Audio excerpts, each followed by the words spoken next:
साथियों नमस्कार। मैं गुरुराज निर्माण आईएएस के इस प्लेटफॉर्म पे आपका एक बार फिर से स्वागत करता हूँ। जैसा कि आपको पता है, ये इकोनॉमी की सीरीज है जिसमें हमने यूनिट 1 कवर कर लिया है। यूनिट 2 के भी कुछ सेक्शन हो गए हैं। आइए देखते हैं यूनिट 2 की इंपॉर्टेंस क्या है यूपीएससी में। तो यूपीएससी में प्रीलिम में 8 मार्क्स एंड मेंस में 15 मार्क्स का वेट ये यूनिट 2 रखता है। ये यूनिट 2 है क्या बेसिकली, जिसमें कि हम मनी एंड बैंकिंग इन्फ्लेशन वाला सेगमेंट कवर करेंगे। इससे पहले हमने यूनिट 2 के कुछ खास खास एरियाज कर लिए हैं, उनको आप पहले देखिए। लेक्चर 1 एंड 2, ये बेसिकली है लेक्चर 3। लेक्चर 3 में हम बेसिकली क्या क्या समझने वाले हैं। एवोल्यूशन ऑफ मनी, मुद्रा का विकास। निविदा मुद्रा जिसे आप लीगल टेंडर बोलते हैं। फाइनेंशियल मार्केट जिसे आप वित्तीय बाजार बोलते हैं। टाइप्स ऑफ कंपनीज, कौन सी कंपनी प्राइवेट कंपनी है, कौन सी पब्लिक कंपनी है, कौन सी पब्लिक लिमिटेड कंपनी है, लिस्टेड अनलिस्टेड इत्यादि। खाते, जमा और खातों के प्रकार, ये सारी चीजें हम इसमें पढ़ेंगे। तो ये बड़ा बड़ा क्या लिखा है। आज के टॉपिक में एक बहुत खास बात है जो वो है अंडर राइटिंग कॉन्ट्रैक्ट के बारे में।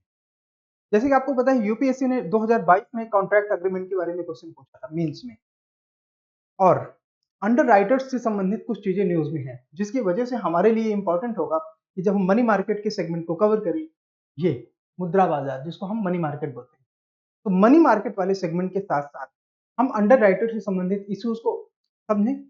खैर वो कोई बड़ी दिक्कत की बात नहीं है, क्योंकि मैं आपको बताऊंगा कि अंडर राइटर से संबंधित इशू चल क्या रहा है, सेबी ने वो कौन सा डिसीजन लिए हैं जिसकी वजह से ये चीजें फिर से न्यूज में है।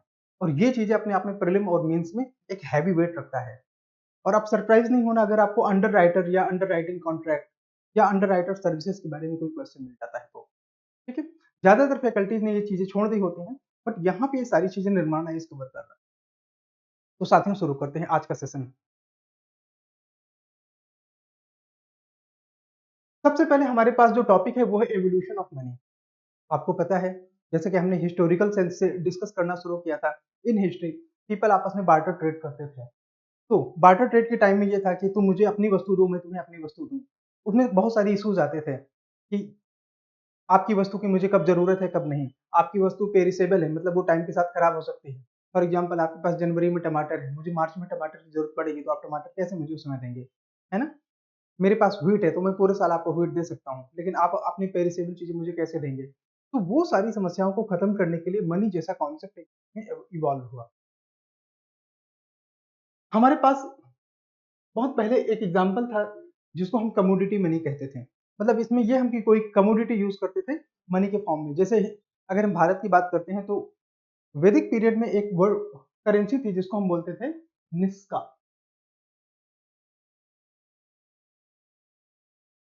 तो क्या ये करेंसी थी? उत्तर है नहीं। ये क्या था? ये बेसिकली गोल्ड ज्वेलरीज थी, सिल्वर ज्वेलरीज थी। तो ज्वेलरी को करेंसी के तौर पे एक्सचेंज का एक मीडियम के तौर पे यूज करने का जो ट्रेंड था उसे हम कहते हैं कमोडिटी मनी। फिर उसके बाद आता है ये मेटालिक मनी। इसमें भी क्या है कि हम मेटल्स के कुछ मनी डिजाइन करते हैं, जैसे कि copper coins, silver coins, gold coins.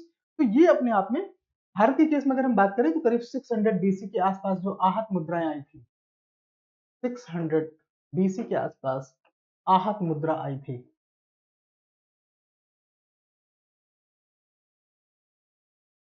तब से लेके अर्ली ब्रिटिश पीरियड तक हम देखते हैं कि गोल्ड कॉइन, सिल्वर कॉइन या किसी न किसी तरह की करेंसी की बात है। पेपर कॉइन तब तक भी नहीं था। फिर उसके बाद आता है paper coin. Paper coin basically हमारे पास जो नोट्स होते हैं, आपको पता है ये नोट पूरी तरह पेपर का नहीं होता, इसमें कॉटन ब्लेंड होता है, तो इसको कॉटन नोट कहें तो भी गलत नहीं होगा। खैर, पेपर मनी आया जिसमें हमारे पास 10 के नोट, 50 के नोट, 100 के नोट जो आपके पास होते हैं उसे ही हम पेपर मनी कहते हैं। फिर आता है बैंक मनी। अब बैंक मनी क्या है ये समझने के लिए हमारे पास कुछ कॉम्प्लेक्स इश्यूज सामने आएंगे, उनको हम समझेंगे इन ब्रीफ। अगर हम बात करें तो बैंक मनी क्या है, जैसे हमारे पास बैंक से संबंधित दस्तावेज होते हैं जैसे चेकबुक इत्यादि। वो हमारा बैंक में पैसा होता है, हम किसी को चेक इशू कर देते हैं, मनी ट्रांसफर हो जाता है। ऑनलाइन बैंकिंग आता है, चीजों को और कॉम्प्लेक्स करता है। फिर और ज्यादा कॉम्प्लेक्स होती हैं तो चीजें आती हैं क्रिप्टो करेंसी, वर्चुअल करेंसी जैसे कि बिटकॉइन इत्यादि। ये कैसे हैं? ये डिजिटल ट्रेड के नए नए मीडियम इवॉल्व हुए हैं। हम लोग इन सारी करेंसीज के बारे में वन बाय वन बात करेंगे, बट अभी हमारी जो बात होगी वो बेसिकली पेपर मनी और बैंक मनी के आसपास सीमित होगी, इस वाले पार्ट के आसपास। ठीक है, क्योंकि जो हम इकोनॉमी के कॉन्सेप्ट अभी पढ़ने वाले हैं वो बैंकिंग से रिलेटेड है और बैंक हमारे इस एरिया में ऑपरेट करता है। तो ये वाला पार्ट हमारे लिए अभी के लिए इंपॉर्टेंट होगा। समझते हैं। तो हम वहां तक पहुंचे, इसके पहले ये समझ लेते हैं कि आखिर ये मनी किसी काम की चीज होती भी है या नहीं, या कोई फालतू की चीज है।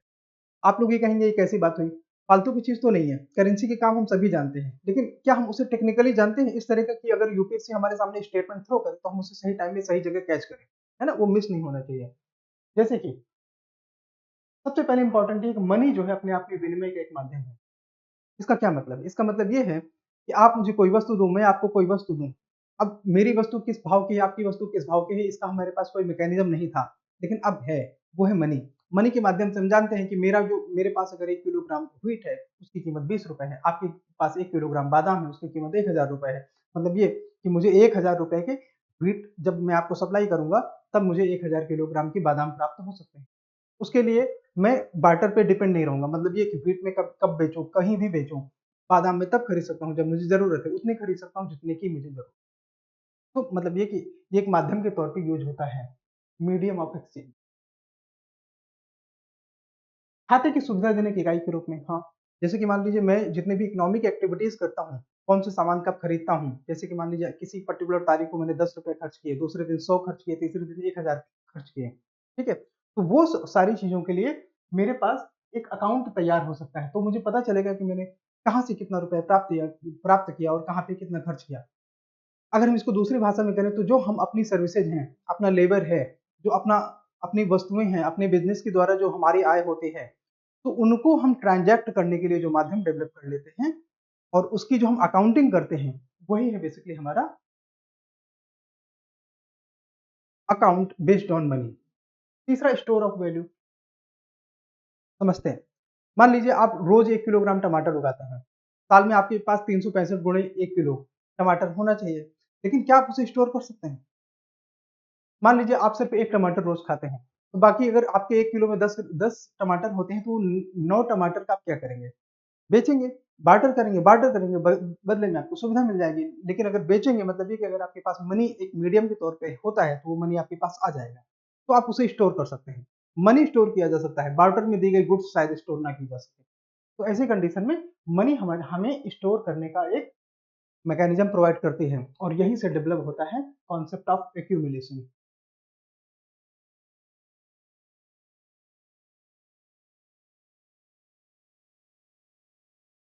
मतलब ये कि संग्रह करने का जो सिद्धांत है वो यहाँ से आता है। इसके अलावा है standard end of deferred payment.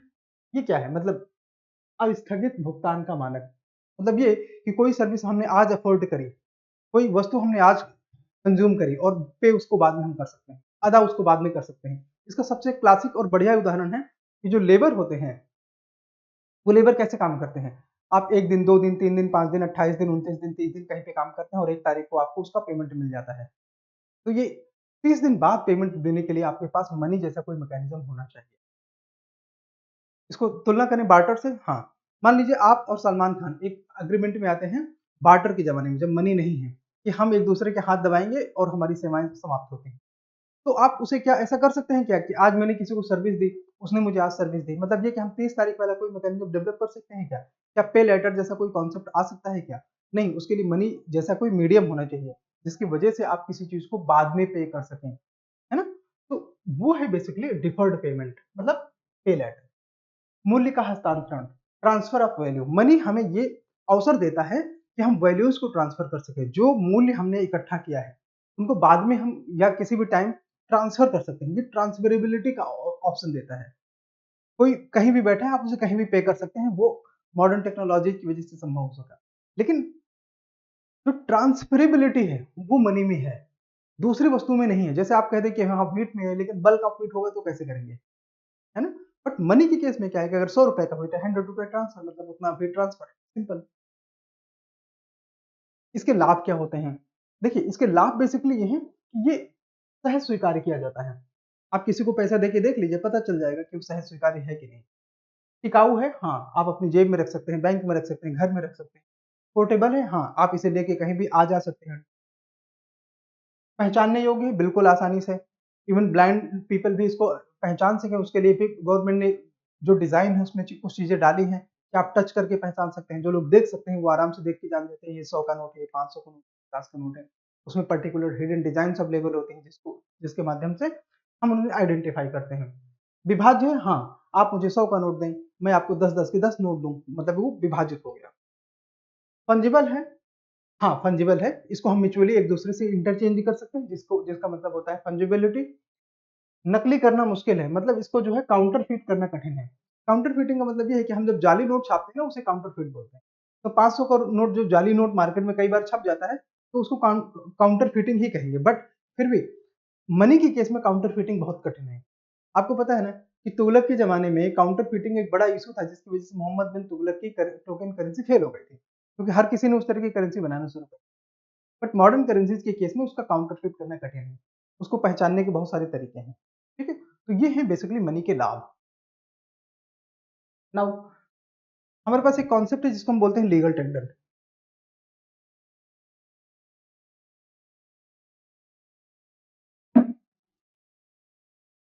सोच के देखिए, अगर हर कोई अपने तौर पे मनी प्रिंट करना शुरू कर दे, कॉइन मिंट करना शुरू कर दे, तो चीज़ें कितनी प्रॉब्लमेटिक हो जाएँगी।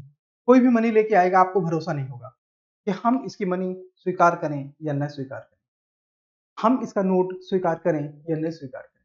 मतलब ये कि कोई एक ऑथराइज्ड बॉडी हो, जो करेंसी को आइडेंटिफ़ाई करे, ये करेंसी है, उसको फिर एक्नॉलेज करे कि मतलब ये कि ये करेंसी जनता के यूज़ के लिए लीगल यानी कि वैधानिक मुद्रा है। तो उसे हम लीगल टेंडर कहते हैं। लीगल टेंडर का मतलब ये होता है कि उसको स्वीकार करने के लिए सब कोई बाध्य है। कोई मना नहीं कर सकता किसी सर्विस के पेमेंट के लिए कि हाँ, वो अगर भारत में रहता है तो रुपया लेने से कोई मना नहीं कर सकता। Because money is the legal tender in case of for example in case of USA dollar is the legal tender. तो वहाँ पे डॉलर लेने से यूएसए में कोई मना नहीं करता। तो क्या डॉलर एक लीगल टेंडर है, तो क्या वो भारत में भी लीगल टेंडर है? उत्तर है नहीं। क्योंकि भारत सरकार ने सिर्फ एक यानी कि रुपया नामक एकमात्र करेंसी को लीगल टेंडर घोषित किया है।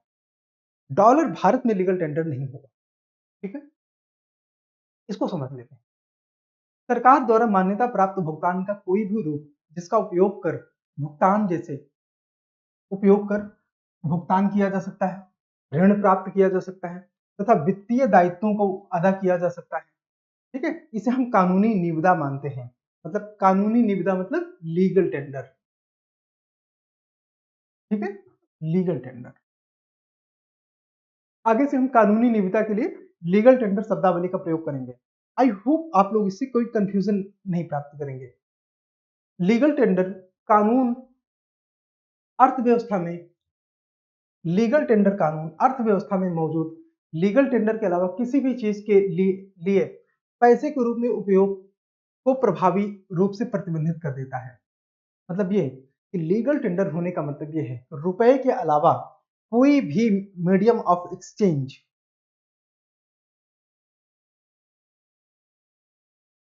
मीडियम ऑफ एक्सचेंज नहीं होगा। इसके अलावा रुपए के अलावा। ठीक है? तो हमारे केस में रुपया एकमात्र करेंसी है जो कि लीगल टेंडर है। बाकी किसी भी चीज को मतलब वस्तु, सेवा, कोई भी चीज ट्रांजैक्शन का मीडियम नहीं है, वो इसे प्रतिबंधित करता है। क्या? Legal tender. लीगल टेंडर क्या है भारत के केस में? रुपया। लीगल टेंडर पैसे की आर्थिक कार्यों के साथ साथ कुछ अन्य कार्य भी कर सकता है। देखो, एक तो ये कि ये आर्थिक कार्य तो करता ही है, कुछ अन्य कार्य भी कर सकता है जैसे कि मॉनेटरी पॉलिसी बनाना और मुद्रा में हेरफेर करना, मैनिपुलेशन ऑफ करेंसी। कैसे? जैसे मान लीजिए किसी पर्टिकुलर टाइम में मनी की सप्लाई बढ़ा या घटा दिया जाए। ठीक है? या ये कहना चाहिए कि करेंसी की सप्लाई मार्केट में घटा या बढ़ा दिया जाए।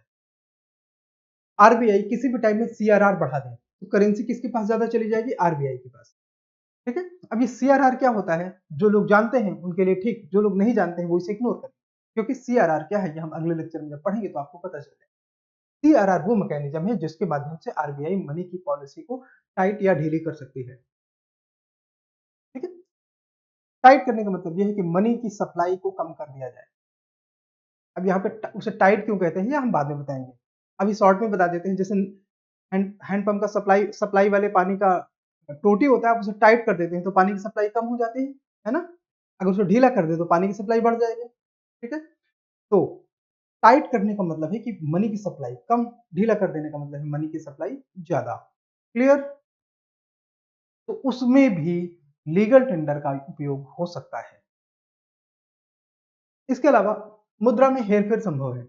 यहाँ पे मैनिपुलेशन ऑफ करेंसी का मतलब कोई इलीगल सेंस में नहीं है। इसका मतलब ये है कि अगर गवर्नमेंट किसी पर्टिकुलर टाइम में करेंसीज को, जैसे मान लीजिए 2000 की करेंसी है, उसको प्रिंट करना बंद कर दे, 500 की करेंसी है, उसको प्रिंट करना बंद कर दे, तो आप ये समझिए कि आपके एक्सचेंजेस जो हैं वो थोड़े से लिमिटेड हो जाएंगे। क्यों? क्योंकि ज्यादा अमाउंट ऑफ मनी आप ट्रांजैक्ट नहीं कर पाएंगे। अगर गवर्नमेंट दूसरा मैकेनिज्म नहीं देती है तो ऐसी कंडीशन में करेंसी मैनिपुलेशन के हेल्प से गवर्नमेंट आपके ट्रांजैक्शन को कंट्रोल कर सकती है। कुछ मुद्राएं, विशेष रूप से अमेरिकी डॉलर, उस देश में कानूनी निविदा मानी जाती है जिस देश की अपनी कोई मुद्रा नहीं है। ठीक है, इसका उदाहरण ले लेते हैं। जैसे इक्वाडोर एक देश है, उसकी अपनी कोई मुद्रा नहीं है। ठीक है, तो 2000 से अमेरिकी डॉलर को वहां पे कानूनी निविदा के रूप में, यानी कि लीगल टेंडर के रूप में स्वीकार किया। ठीक है, ये फियाट मनी क्या होता है? अभी तक हमने समझा लीगल टेंडर। फियाट मनी समझने के लिए हम एक एग्जांपल ले लेते हैं। मान लीजिए आरबीआई है,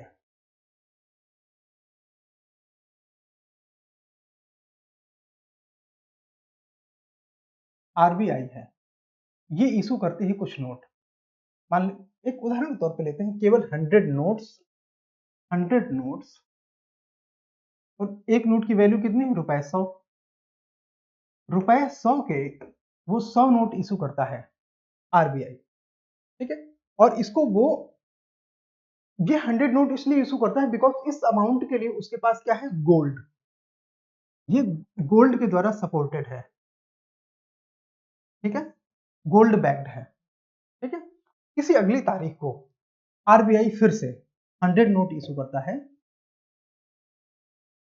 ठीक है, नोट्स इशू करता है और इसकी एक नोट की वैल्यू कितनी है? रुपए 100।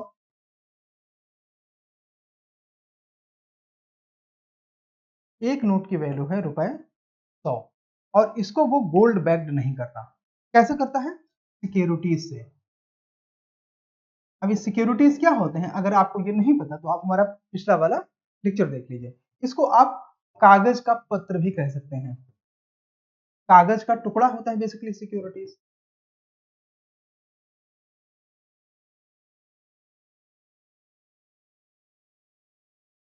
कागज का सर्टिफिकेट जैसा है ना। नाउ देखने वाली चीज क्या है कि सिक्योरिटीज अपने आप में कागज का टुकड़ा है, उसमें सिग्नेचर है, सिग्नेचर में कुछ अथॉरिटी है जिसकी वजह से उसका मूल्य है ना। तो ये जो गोल्ड बैग्ड है, कहां गया ये गोल्ड? ये एक तरह की करेंसी आपके मार्केट में हो गई और ये कागज के टुकड़े द्वारा बैग की गई ये दूसरी तरह की करेंसी हो गई। ठीक है, ये सबके सब क्या लीगल टेंडर हैं? हाँ, ये सबके सब लीगल टेंडर हैं। मतलब निविदा मनी है ये सब, निविदा मनी, निविदा मुद्रा। ठीक है, बट अगर कहें फिएट मनी क्या है, तो साथियों फिएट का मतलब होता है सर्टिफिकेट। मतलब ये कि ये फिएट मनी नहीं है।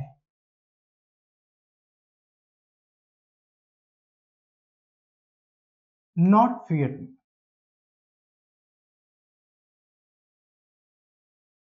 ठीक है, मतलब ये कि ये फिएट मनी नहीं है बिकॉज ये गोल्ड के द्वारा बैग्ड है।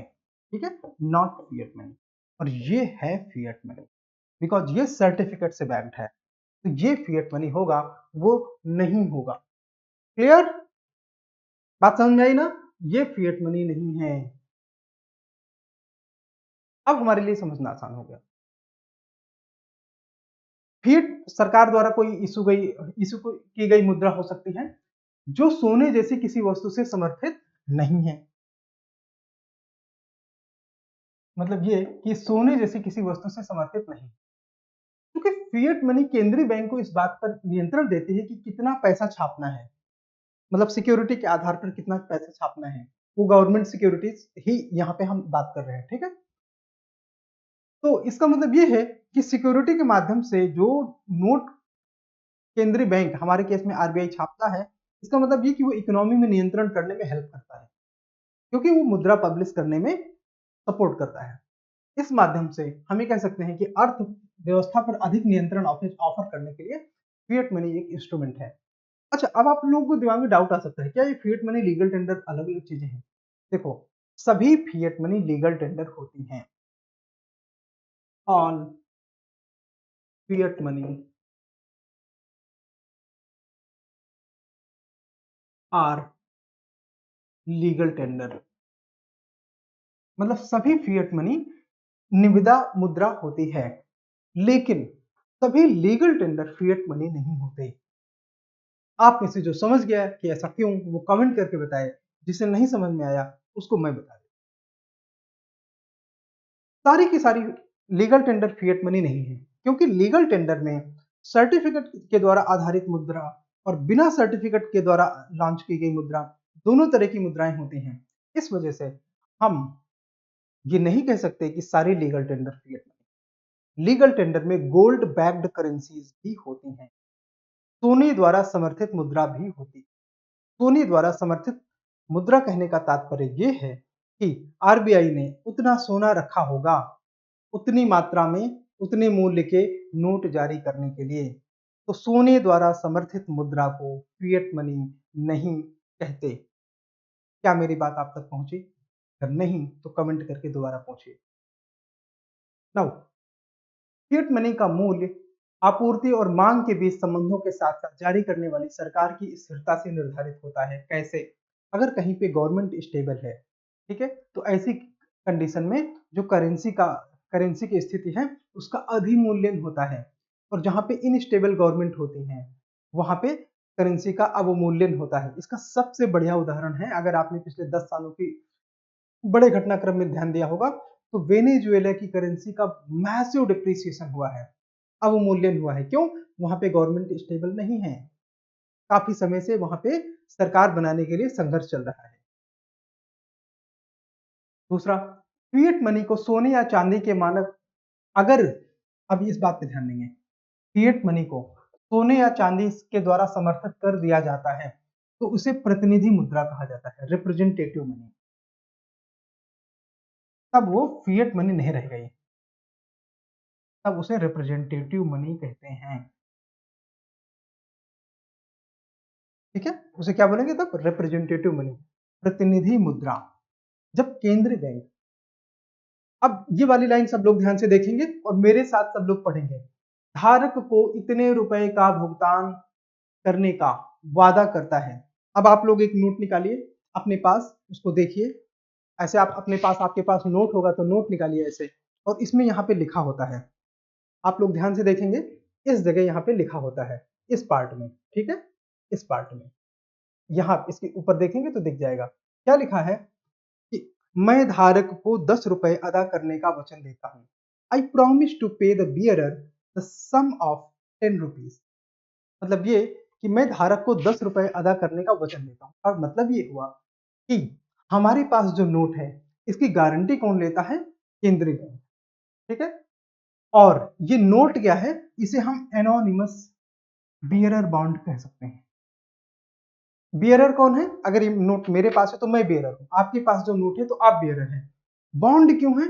बिकॉज इसमें एसेट एंड लाइबिलिटी का कॉन्सेप्ट लागू होता है। लाइबल कौन है? हम गवर्नमेंट कह सकते हैं, हमारे केस में आरबीआई है, कि आरबीआई लाइबल है कि हमारे पास ये जो कागज का टुकड़ा है इसका मूल्य 10 रुपए भर का सामान खरीदने के बराबर है। और अगर ये देश इस 10 रुपए को खरीदने के, इस 10 रुपए के नोट के बदले वस्तु देने से मना कर दे तो हम कहेंगे कि ये नोट लीगल टेंडर नहीं है। और ऐसी एक घटना घटी थी 8 नवंबर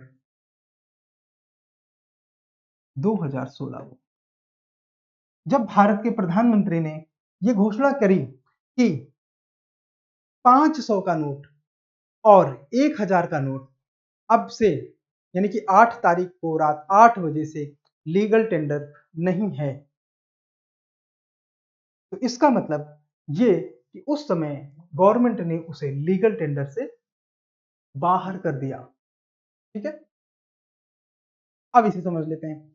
धारक को इतने रुपए का भुगतान करने का वादा करता हूं तो मुद्रा को शून्य ब्याज के साथ, क्यों, हमें उसमें कोई ब्याज नहीं मिलता। एनोनिमस बियरर बॉन्ड मतलब अनाम वाहक बॉन्ड कहा जाता है।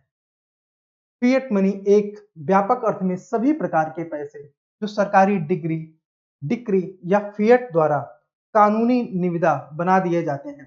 सरकारी डिक्री कहने का मतलब यह है कि सरकार उसमें अपने सर्टिफिकेशन के माध्यम से, अथराइजेशन के माध्यम से, सिग्नेचर के माध्यम से उसको अथराइज करते हैं और वो लीगल टेंडर हो जाता है। जिनका अंकित मूल्य उनके वस्तु मूल्य से अधिक होता है और सोने या चांदी में प्रतिदेय नहीं होते। ये सोने या चांदी में प्रतिदेय नहीं होते। अंकित मूल्य से ज्यादा वस्तु कहने का मतलब ये कि अगर मान लीजिए आपके पास एक 10 का नोट है, तो उसमें कागज तो शायद कुछ पैसे का लगा है, लेकिन उसका मूल्य 10 रुपए है। क्यों? वो 10 रुपए का ऑथराइजेशन केंद्र की सरकार या आरबीआई से आता है। नाउ हमारे पास इसमें टॉपिक नंबर 2 है,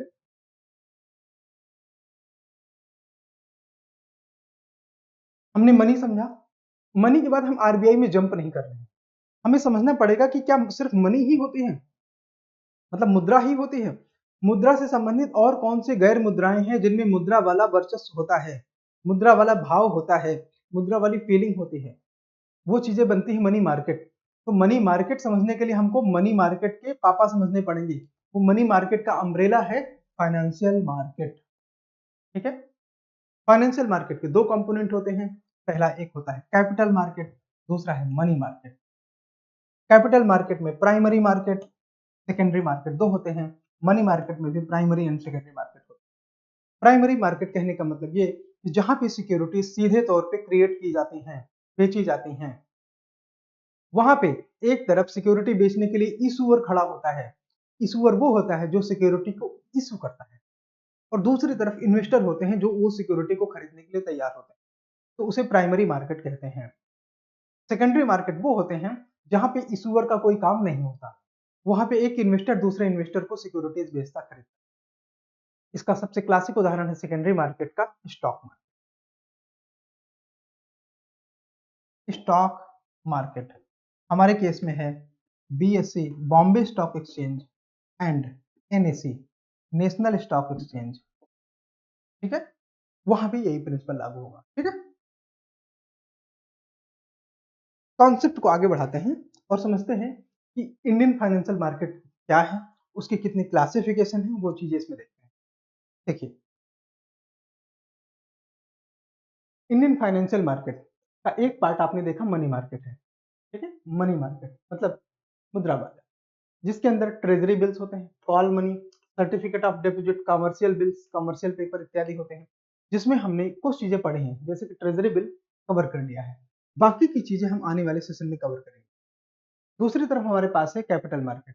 कैपिटल मार्केट में एक होता है सिक्योरिटी मार्केट, एक होता है नॉन सिक्योरिटी मार्केट। पहले सिक्योरिटी मार्केट देख लेते हैं, जिसमें शेयर यानी स्टॉक्स होते हैं। आप पढ़ते हैं ना, इस कंपनी ने अपने इतने परसेंट शेयर दूसरे को बेच दिए, वही शेयर की बात हो रही है।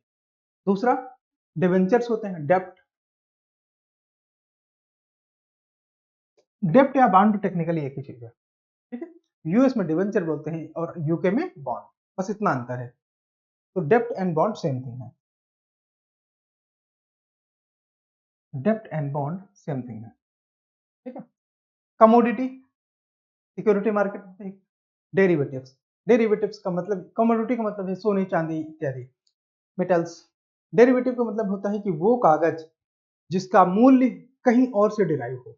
जैसे मान लीजिए आपके पास 1000 टन ऑफ व्हीट है, जिसके सामने आपने एक पेपर इशू कर दिया, उस पेपर में लिख दिया कि ये पेपर 20 करोड़ रुपए की मूल्य रखता है, वो अथराइज पेपर है, तो उसे हम डेरिवेटिव बोलेंगे, क्योंकि उसका मूल्य किसी और चीज से डिराइव होता है, तो उसे हम डेरिवेटिव बोलते हैं। ठीक है, इकोनॉमी में थोड़ी बहुत अंग्रेजी तो आपको ध्यान देनी पड़ेगी। जीरो इंग्लिश में इकोनॉमी नहीं समझी जा सकती। अब नॉन सिक्योरिटी मार्केट क्या होते हैं? मतलब ये कि ऐसे मार्केट जहां पे सिक्योरिटी की ट्रेडिंग नहीं होती है, तो वो है जैसे कि mutual fund, bank deposit, provident fund और स्मॉल सेविंग।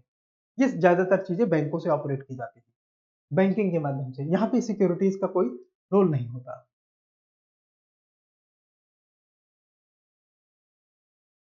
फाइनेंशियल मार्केट, वित्तीय बाजार एक ऐसा बाजार है जो प्रतिभूतियों या संपत्ति जैसे स्टॉक, बॉन्ड, डेरिवेटिव, मुद्रा आदि में व्यापार करने के लिए खरीदारों और विक्रेताओं को एक साथ लाता है। यह हमने पीछे समझ लिया इंस्ट्रूमेंट के माध्यम से। वित्तीय बाजार में मोटे तौर पे ये दो प्रकार के होते हैं। कैपिटल मार्केट हमने इसमें देखा। अब कैपिटल मार्केट का जो सबसे इंपॉर्टेंट क्लासिफिकेशन ये है कि यहाँ पे सिक्योरिटीज की ट्रेडिंग वो होती हैं जो 1 वर्ष से अधिक की हो, मतलब उनका maturity period more than 1 year होना चाहिए।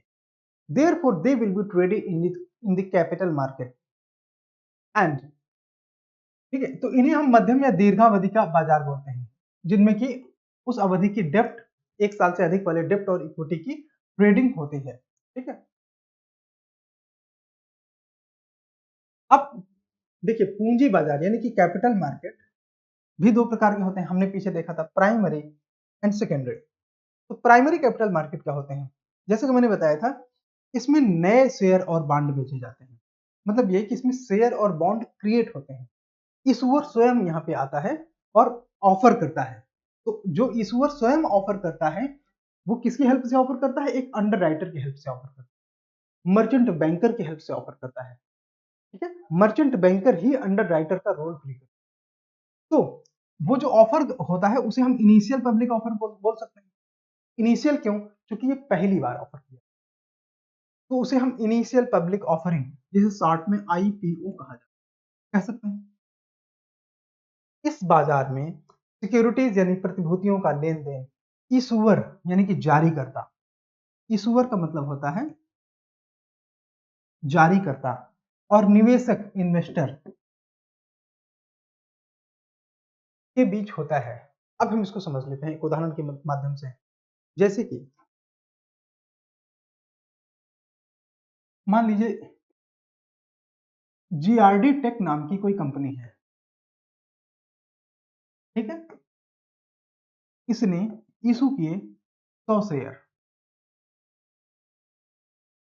ठीक है, तो ये कहां बिकेगा? प्राइमरी मार्केट में।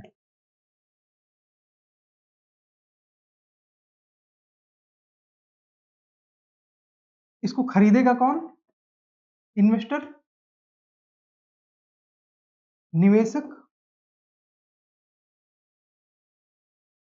ठीक है, निवेशक इसको खरीदेगा। तो ये तो हुआ प्राइमरी मार्केट, यहां तक का ये पूरा हो गया प्राइमरी मार्केट। ठीक है, बात समझ में आ गई। अब ये लाइन हटा देते हैं क्योंकि हमको यहां से सेकेंडरी मार्केट समझना है। अब अगर हम इसको इशूअर को एक किनारे कर दें, इधर इनको हटा दें, ठीक है, इधर हो गया ये प्राइमरी मार्केट। अब बात बची निवेशक, और ये किसी दूसरे इन्वेस्टर को इन वाले शेयर्स में, ये जो शेयर्स हैं, अपना प्रॉफिट ऐड करके, ठीक है, ट्रेड करता है किसी दूसरे इन्वेस्टर को। मान लीजिए किसी को 10 शेयर, किसी को 10 शेयर, यहाँ पे 100 शेयर है। ठीक है, इस तरह से मान लीजिए ट्रेडिंग करता है अलग अलग इन्वेस्टर्स को। फिर वो किसी के पास 5 शेयर जाते हैं, है ना, किसी के पास 5 शेयर, किसी के पास 2 शेयर, इस तरह मार्केट में चलता रहता है। तो जहां पे ये बात दो इन्वेस्टर्स के बीच में हो रही है, दो निवेशकों के बीच में हो रही है, उसे हम सेकेंडरी मार्केट कहेंगे। प्राइमरी मार्केट में एक निवेशक या एक से अधिक निवेशक, लेकिन दूसरी तरफ ट्रेडिंग करने के लिए कौन होगा? स्वयं ईश्वर, स्वयं कंपनी, स्वयं जारी करता, स्वयं जारी करता। ठीक है, ईश्वर। ठीक है, अब ये वाली चीजें हैं जहां यूपीएससी आपको आसानी से फंसाती है, लेकिन अगर आपने कॉन्सेप्चुअली इसको इस तरह से समझ लिया है तो ये आपके लिए बहुत आसान हो जाता है। ठीक है,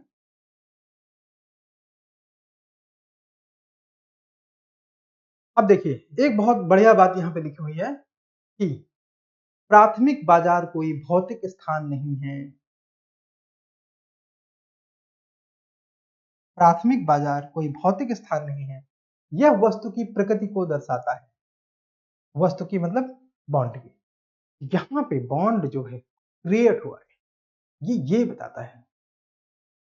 ठीक है, चलो आगे समझते हैं इसको। अब देखते हैं सेकेंडरी मार्केट की तुलना में निवेशक आमतौर पर, इन्वेस्टर आमतौर पर प्राथमिक बाजार में प्रतिभूतियों के लिए कम भुगतान करता है। जिसने समझ लिया ऐसा क्यों, वो हमको कमेंट करके बताए कि कम भुगतान प्राइमरी मार्केट में क्यों होता है, सेकेंडरी मार्केट में ज्यादा भुगतान क्यों करना पड़ता है। और जिसने नहीं समझ में आया वो एक बार स्लाइड को पीछे करे और यहाँ पे देखें हमने क्या बोला कि प्राइमरी मार्केट में मान लीजिए ये 100 शेयर दिए गए किसी इन्वेस्टर को, तो चूंकि वो इन्वेस्टर वहां पे दूसरे इन्वेस्टर को ये शेयर बेचते समय अपना प्रॉफिट ऐड करेगा प्रॉफिट। क्यों? क्योंकि उधर वो घास छीलने के लिए नहीं है, मगजमारी करने के लिए नहीं है, वो इधर अपना प्रॉफिट लेने के लिए, तो प्रॉफिट ऐड करेगा। तो जो दूसरे निवेशक हैं उनको वही शेयर अब थोड़े महंगे पड़ेंगे। कहने का मतलब कि मान लीजिए एक शेयर की कीमत जीआरडी टेक निवेशक के लिए लगाता है 1,000 रुपए, तो पहला जो निवेशक है इन्वेस्टर 1 है, ये डिसाइड करता है कि मुझे 1,000 के शेयर में 100 रुपए कमाना है, तो वो शेयर इसको 1100 रुपए से कम में नहीं देगा। क्लियर? और जिसको नहीं समझ में आया, अगेन लाइक ऑलवेज आप लोग कॉल करते हैं, पूछते हैं, बहुत अच्छा लगता है बताते हुए भी और ये देखते हुए कि आपकी तैयारी कितनी अच्छी। तो इसलिए अगर आपको अब भी नहीं समझ में आया कि क्यों सेकेंडरी मार्केट में शेयर तुलनात्मक रूप से महंगे बिकते हैं, किसकी तुलना में? प्राइमरी मार्केट की तुलना में, तो इसका उत्तर इधर है। ठीक है, हाँ, आमतौर पर कम भुगतान करना पड़ता है प्राइमरी मार्केट पे सेकेंडरी मार्केट की तुलना में। प्राइमरी बाजारों को, प्राइमरी मार्केट्स को अंडर राइटिंग समूहों द्वारा सहायता प्रदान की जाती है। ठीक है, जिसमें निवेश बैंक यानी कि इन्वेस्टमेंट बैंक शामिल होते हैं, जो किसी दिए गए प्रतिभूति के लिए शुरुआती मूल्य सीमा निर्धारित करते हैं और इसकी बिक्री की देखरेख करते हैं। सुपरविजन बोलते हैं इसको, सुपरविजन। ठीक है, अगर आपके लिए कोई वर्ड सुपरविजन आ जाए, आंख बंद कर अंडर राइटर मार दीजिए, इन्वेस्टमेंट बैंकर मार दीजिए, मर्चेंट बैंकर मार दीजिए, क्योंकि यही वो सुपरविजन का काम करते हैं। इस शेयर शुरुआत में कितने में बिकेगा, उसका क्या अमाउंट होगा, किस क्वांटिटी में बिकेगा। फाइन। एक निवेश बैंकर, इन्वेस्टमेंट बैंकर एक व्यक्ति होता है, इसको थोड़ा समझ लेते हैं। मान लेते हैं ये एक इन्वेस्टमेंट बैंक है। ठीक है, ये एक इन्वेस्टमेंट बैंक है जिसका नाम है HSBC, हांगकांग संघाई बैंक कॉर्पोरेशन। ठीक है, तो ये यहाँ पे ढेर सारे इसके ऑफिसेस होंगे ऐसे। ठीक है, इसके ऑफिसेस होंगे। बेसिकली इसको हम जो है इन्वेस्टमेंट बैंक कह रहे हैं, इन्वेस्टमेंट बैंक। ठीक है, अब यहां पे मान लीजिए हर्षद नाम का कोई व्यक्ति, ये इस सेल को हम मान लेते हैं फिलहाल, इस सेल को, ये एक ऑफिस है जिसमें कौन बैठता है? हर्षद। हर्षद नाम का व्यक्ति बैठता है। इस हर्षद नाम के व्यक्ति का क्या काम है कि वो अगर किसी कोई कंपनी वाला है, कोई पैसा जनरेट करना चाहता है, तो वो हर्षद से आके मिलता है। वो ऑथराइज पर्सन है HSBC का कि मेरे लिए, मैं कंपनी शुरू करना चाहता हूं, तो तुम मेरे लिए पैसा इकट्ठा करो। तो ऐसी कंडीशन में हर्षद कौन हो जाएगा? Investment banker, investment banker. अब समझ में आया? इन्वेस्टमेंट बैंक तो ये है, इन्वेस्टमेंट बैंकर ये व्यक्ति है जो सरकार के लिए या प्राइवेट कंपनी के लिए पैसा जुटाने का काम करता है। अब ये अपने कॉन्टैक्ट, अपने मतलब बैंक के कॉन्टैक्ट यूज करेगा और लोगों को बुलाएगा कि आओ एक्स कंपनी, XYZ कंपनी के लिए शेयर इकट्ठा करना है, उसको शेयर बेचना है, उनको पैसा इकट्ठा करना है, ठीक है। तो हर्षद को हम क्या बोलेंगे, इन्वेस्टमेंट बैंकर, और एचएसबीसी को क्या बोलेंगे, इन्वेस्टमेंट बैंक। अंतर क्लियर है?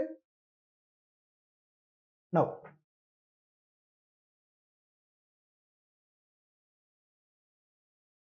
इन्वेस्टमेंट बैंकर एक व्यक्ति होता है जो अक्सर वित्तीय संस्थानों के हिस्से के रूप में काम करता है और मुख्य रूप से कंपनियों, सरकारों या अन्य संस्थाओं के लिए पूंजी जुटाने का काम करता है। इन्वेस्टमेंट बैंकर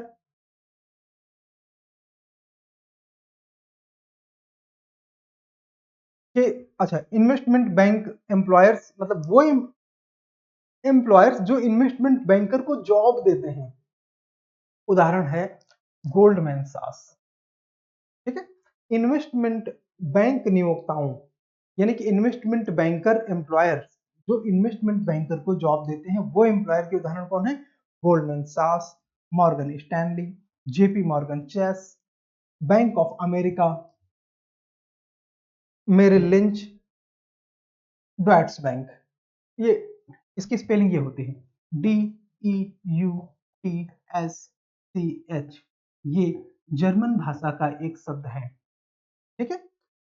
भारत में उसे जनरली ड्यूस कहा जाता है, जर्मन में उसका जो प्रोनाउंसिएशन है वो डॉयट्स बैंक है, डॉयट्स बैंक, ठीक है। इंटरव्यू में बोलना तो डॉयट्स बोलना, ड्यूस नहीं बोलना, ठीक है। स्टॉक एक्सचेंज द्वितीय बाजारों का प्रतिनिधित्व करते हैं, जैसे मैंने बताया था ना, BSE NSE, Bombay stock exchange, Bombay stock exchange,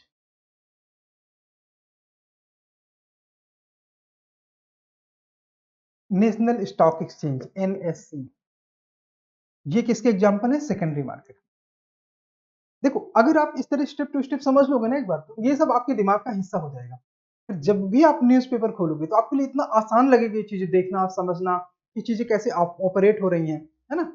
तो बस इसी तरह इसको समझते चलना है, ठीक है।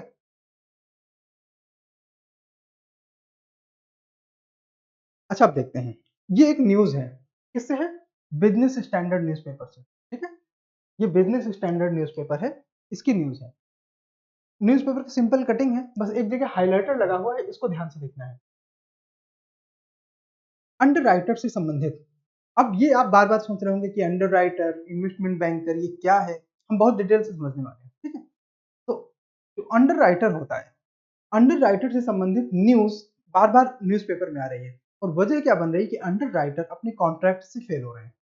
और ये आज की न्यूज नहीं है, ये कोविड के बाद से बराबर न्यूज चली आ रही है, जिसकी वजह से यूपीएससी बाध्य था 2022 में कॉन्ट्रैक्ट अग्रीमेंट से संबंधित प्रश्न पूछने के लिए।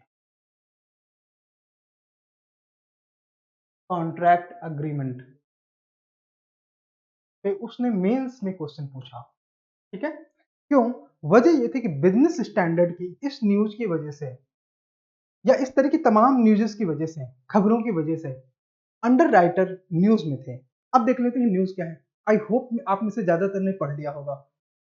सेबी ने रिसेंटली 90 से ज्यादा अंडरराइटर को अंडर राइटिंग अग्रीमेंट जो वायलेट किया है इन्होंने, अंडर राइटिंग अग्रीमेंट, ठीक है, उसके लिए तलब किया है।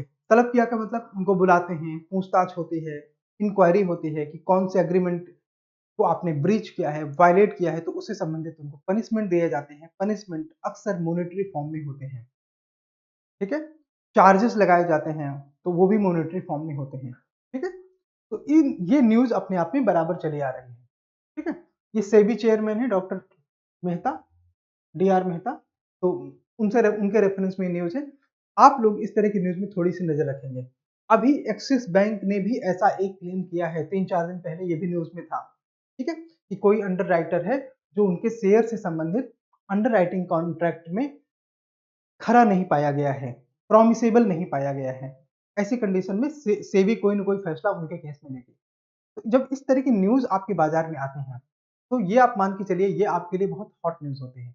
जरूरी ये होता है कि आप इनको समझें, इनसे संबंधित कॉन्सेप्ट को डेवलप करें अपने दिमाग में, सो दैट कि प्री और मेंस में आपके आंसर सही, ठीक है। हाँ, हमारे सामने स्टोरी है, ये एक पॉपुलर बुक है मैनेजमेंट की, खासतौर से फाइनेंशियल मैनेजमेंट की, जिसके माध्यम से ये वाला इमेज निकाला गया है। काफी पुराना इमेज है, अपने आप में नया नहीं है। बेसिकली ये एक इंश्योरेंस अंडरराइटर है। ठीक है, इंश्योरेंस अंडरराइटर का मतलब ये है किसी इंश्योरेंस कंपनी के शेयर से संबंधित जो अंडरराइटिंग है वो ये करता है। तो ये कौन कौन सी सेवाएं देता है इसको हम समझ लेते हैं, इंश्योरेंस कंपनी के माध्यम से समझते हैं। जैसे रिसर्च एप्लीकेशन एज नेसेसरी। ठीक है, एप्लीकेंट्स के जो रिस्क हैं वो ये देखता है। अब इसमें एप्लीकेंट्स कौन होते हैं, मतलब वो इन्वेस्टर जो किसी इंश्योरेंस कंपनी में इन्वेस्ट करना चाहते हैं। एनालाइज एप्लीकेंट्स का डाटा, तो जो एप्लीकेंट्स होते हैं जो निवेश करना चाहते हैं किसी इंश्योरेंस बैंक में, तो वो इसके एप्लीकेंट्स में बोलूंगा तो आपको आराम से ध्यान देना है, बात निवेशक की हो रही है। तो वो जो एप्लीकेंट्स हो रहे हैं ये उनके रिस्क को एसेस करेगा। ये जो XYZ इंश्योरेंस कंपनी है वो एप्लीकेंट्स को उनका ड्यू प्रॉफिट दे पाएगा कि नहीं। तो ये बेसिकली कंपनी का भी व्यू पॉइंट लेके चलते हैं और निवेशकों का भी व्यू पॉइंट लेके चलते हैं। ये एक ट्रू सेंस में मीडिएटर होता है। ठीक है, और डिसाइड करता है कि उनको इंश्योरेंस ऑफर करना है या नहीं। ठीक है, अंडर राइटिंग सेवाएं देख लेते हैं। अंडर राइटिंग सेवाएं कुछ बड़े वित्तीय संस्थान, जैसे हमने पीछे देखा, बैंक, बीमा कंपनियां और इन्वेस्टमेंट हाउसेस। वो इन्वेस्टमेंट हाउसेस वही है पीछे, मॉर्गन स्टैनली, पेंच इत्यादि, वो जितने हमने नाम लिए। ठीक है,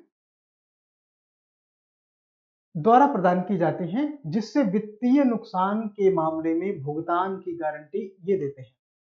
ऐसी गारंटी से उत्पन्न देयता लायबिलिटी लायबिलिटी वित्तीय जोखिम को स्वीकार करते हैं। कौन? अंडरराइटर। प्रतिभूतियों की सार्वजनिक पेशकश, सार्वजनिक पेशकश मतलब पब्लिक ऑफरिंग, पब्लिक ऑफरिंग। ठीक है, अभी किस प्रकार की पब्लिक ऑफरिंग होती है? इनिशियल, तो इसे हम IPO लिख दें शॉर्ट में। ठीक है, बीमा सहित कई स्थितियों, issue of security in public offering, insurance and bank lending में अंडरराइटिंग व्यवस्था बनाई जा सकती है। वह व्यक्ति या संस्था जो कमीशन के लिए कंपनी की न्यूनतम संख्याओं में प्रतिभूतियों के बेचने के लिए सहमत हो जाता है, अंडरराइटर। ठीक है, बेसिकली अंडरराइटर एक अरेंजमेंट है किसी इन्वेस्टमेंट या मर्चेंट बैंक के। देखो, इन्वेस्टमेंट बैंक, मर्चेंट बैंक की अलग अलग शब्दावली। Merchant bank in USA, investment bank in UK. ठीक है, अब हमको कॉन्ट्रैक्ट अग्रीमेंट के माध्यम से सारी चीज करना पड़ेगा कि अंडर राइटिंग कॉन्ट्रैक्ट्स क्या होते हैं।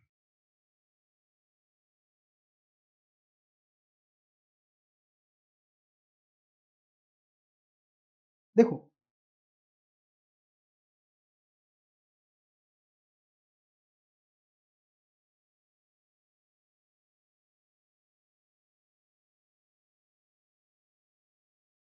हमारे पास ये है GRD टेक नाम की कंपनी। ठीक है,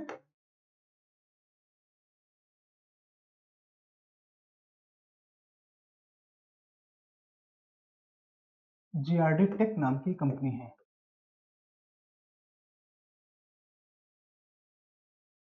ये अंडरराइटर है,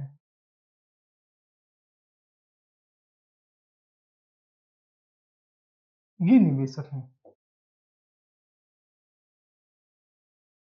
ठीक है, इन्वेस्टर।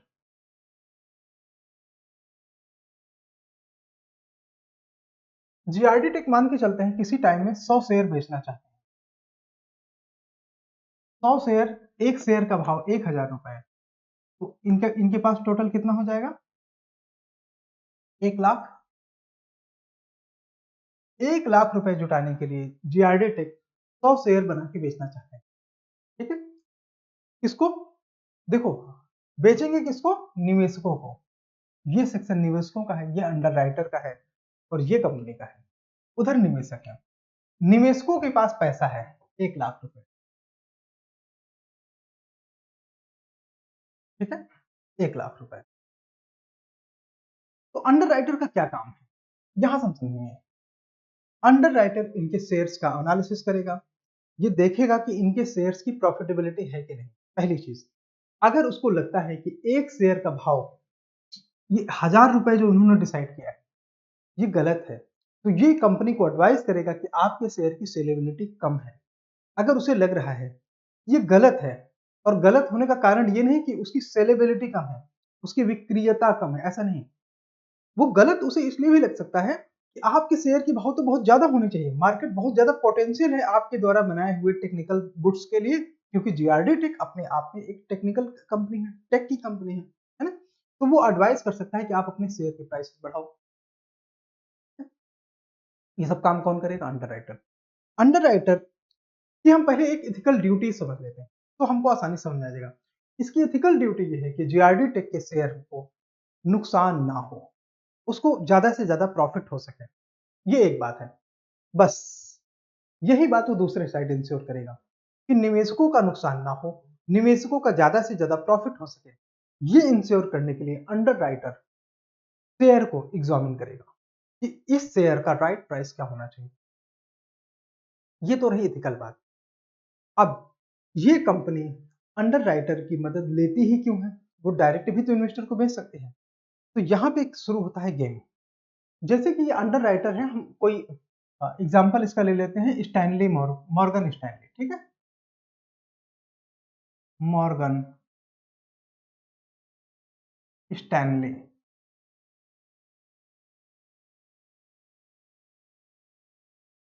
मॉर्गन स्टैनली, ये हिंदी में अपने से लिख लो, स्टैनली,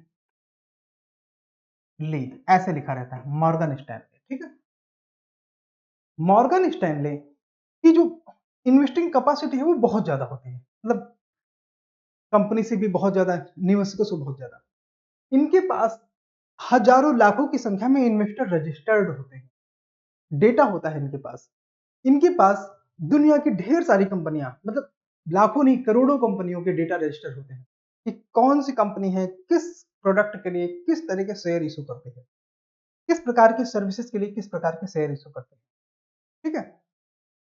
इनका जो इंफॉर्मेशन पूल होता है, इनके पास क्या होता है? डेटा। किसका डेटा? इन्वेस्टर्स का। और इनके पास क्या होता है? डेटा। किस प्रकार का डेटा? कंपनीज का। जब हम कंपनीज कहते हैं उसका मतलब शेयर्स का, ठीक है, दुनिया भर के, है ना। इसीलिए जो इनकी कैपेसिटी होती है किसी भी शेयर को बेच सकने के लिए, उस पर प्रॉफिट कमा सकने के लिए, इन्वेस्टर्स को प्रॉफिट कमवा सकने के लिए, वो बहुत ज्यादा होती है, ठीक है। तो ये हाई पोटेंशियल ऑर्गेनाइजेशन होते हैं, high potential organisation and high potential and trustworthy organisation, trustworthy organisation, ठीक है। तो बेसिकली अंडरराइटर अपने आप में इन गुणों के कारण, अगर हम एक ट्रू सेंस में बात करें, तो वो अपने अनुभव, अपनी जानकारी, अपनी इंफॉर्मेशन के कारण, इंफॉर्मेशन पूल इनके पास बड़ा होता है।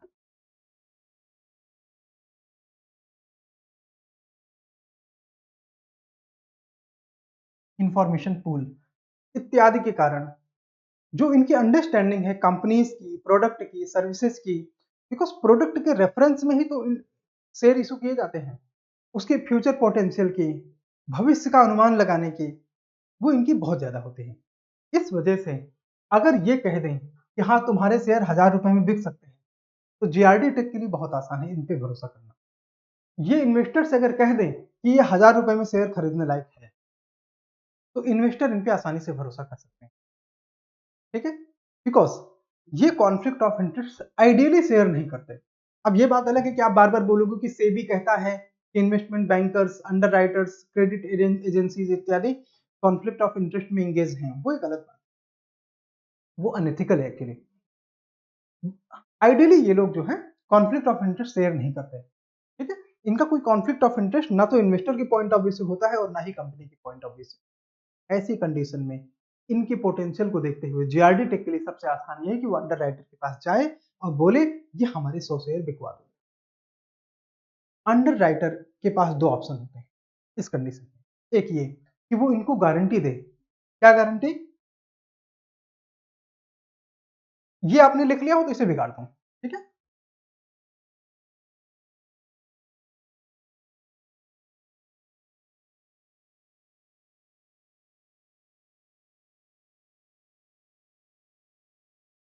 अंडर राइटर इस कंपनी के साथ एक अग्रीमेंट करेगा, एक अग्रीमेंट, समझौता। हिंदी में आप लोग इसको लिखिए समझौता। और उस अग्रीमेंट में शर्तें क्या होंगी कि मैं तुम्हारे कितने शेयर बिकवा सकता हूं, कितने शेयर्स बिकवा सकता हूं, ठीक है। किस प्राइस में बिकवा सकता हूं, ठीक है। किस प्राइस में प्रति शेयर बिकवा सकता हूं। वो जो भी प्राइस बोलेगा उस प्राइस में अंडर राइटर का कमीशन छिपा हुआ है। ये ध्यान देना, बिना कमीशन की कोई सेवा नहीं है, उसका कमीशन छिपा हुआ है, ठीक है। अंडर राइटर बेसिकली एक मीडिएटर है। जो लोग किराए में कमरा लेने के लिए किसी ब्रोकर को ढूंढते हैं, इसकी तुलना अगर आप उससे करते हैं तो आप बहुत गलत नहीं है, ठीक है। और क्या करेगा, ये कंपनी को एडवाइसेस जारी करता है, एडवाइसेस जारी करता है, ठीक है। और ये बताता है कि अगर तुम्हारे मान लीजिए 100 शेयर का इनके बीच में अग्रीमेंट हुआ, कितने शेयर बराबर, अगर हम मान लें 100 शेयर, ठीक है। तो जो शेयर इन्वेस्टर्स को ये नहीं बेच पाएगा, जो शेयर इन्वेस्टर्स को ये नहीं बेच पाएगा, नहीं बेच पाएगा, यहां पे बेच लिख लो, वो शेयर मॉर्गन स्टैनली को स्वयं खरीदना पड़ेगा, ठीक है। इसको बोलते हैं ऑल और नो कॉन्ट्रैक्ट। इसका जो टर्म है वो लिखिए, इधर लिख दूं चलेगा? अच्छा, ये रफ वर्क के लिए है, इसको आप अलग से मिलाएं। इसको बोलते हैं ऑल और नो कॉन्ट्रैक्ट, ठीक है। ये बात मुझे लग रहा है आपको समझ में आ गई। दूसरी कंडीशन, दूसरी कंडीशन ये है कि कंपनी ये कहे कि हाँ, हमारे पास इन्वेस्टर का एक पूल है जो कि हमारे द्वारा, हमारे साथ पहले से एसोसिएटेड है, हमारे साथ वो ट्रांजैक्शन करते हैं पहले से। तो ऐसी कंडीशन में हम उनको अपना शेयर ऑफर करते हैं आईपीओ के माध्यम से, ठीक है। ये अभी कंपनी कह रही है, कौन कह रहा है? जेआरडी टेक, ठीक है। तो जो शेयर इनको बिक जाएंगे वो तो ठीक, जो नहीं बिकेंगे उनको तुम बिकवा देना। कौन? Morgan Stanley. ऐसी कंडीशन पे मॉर्गन स्टैनली एक दूसरे तरीके का कॉन्ट्रैक्ट कर सकता है और उस कॉन्ट्रैक्ट को बोलेंगे, एक मिनट,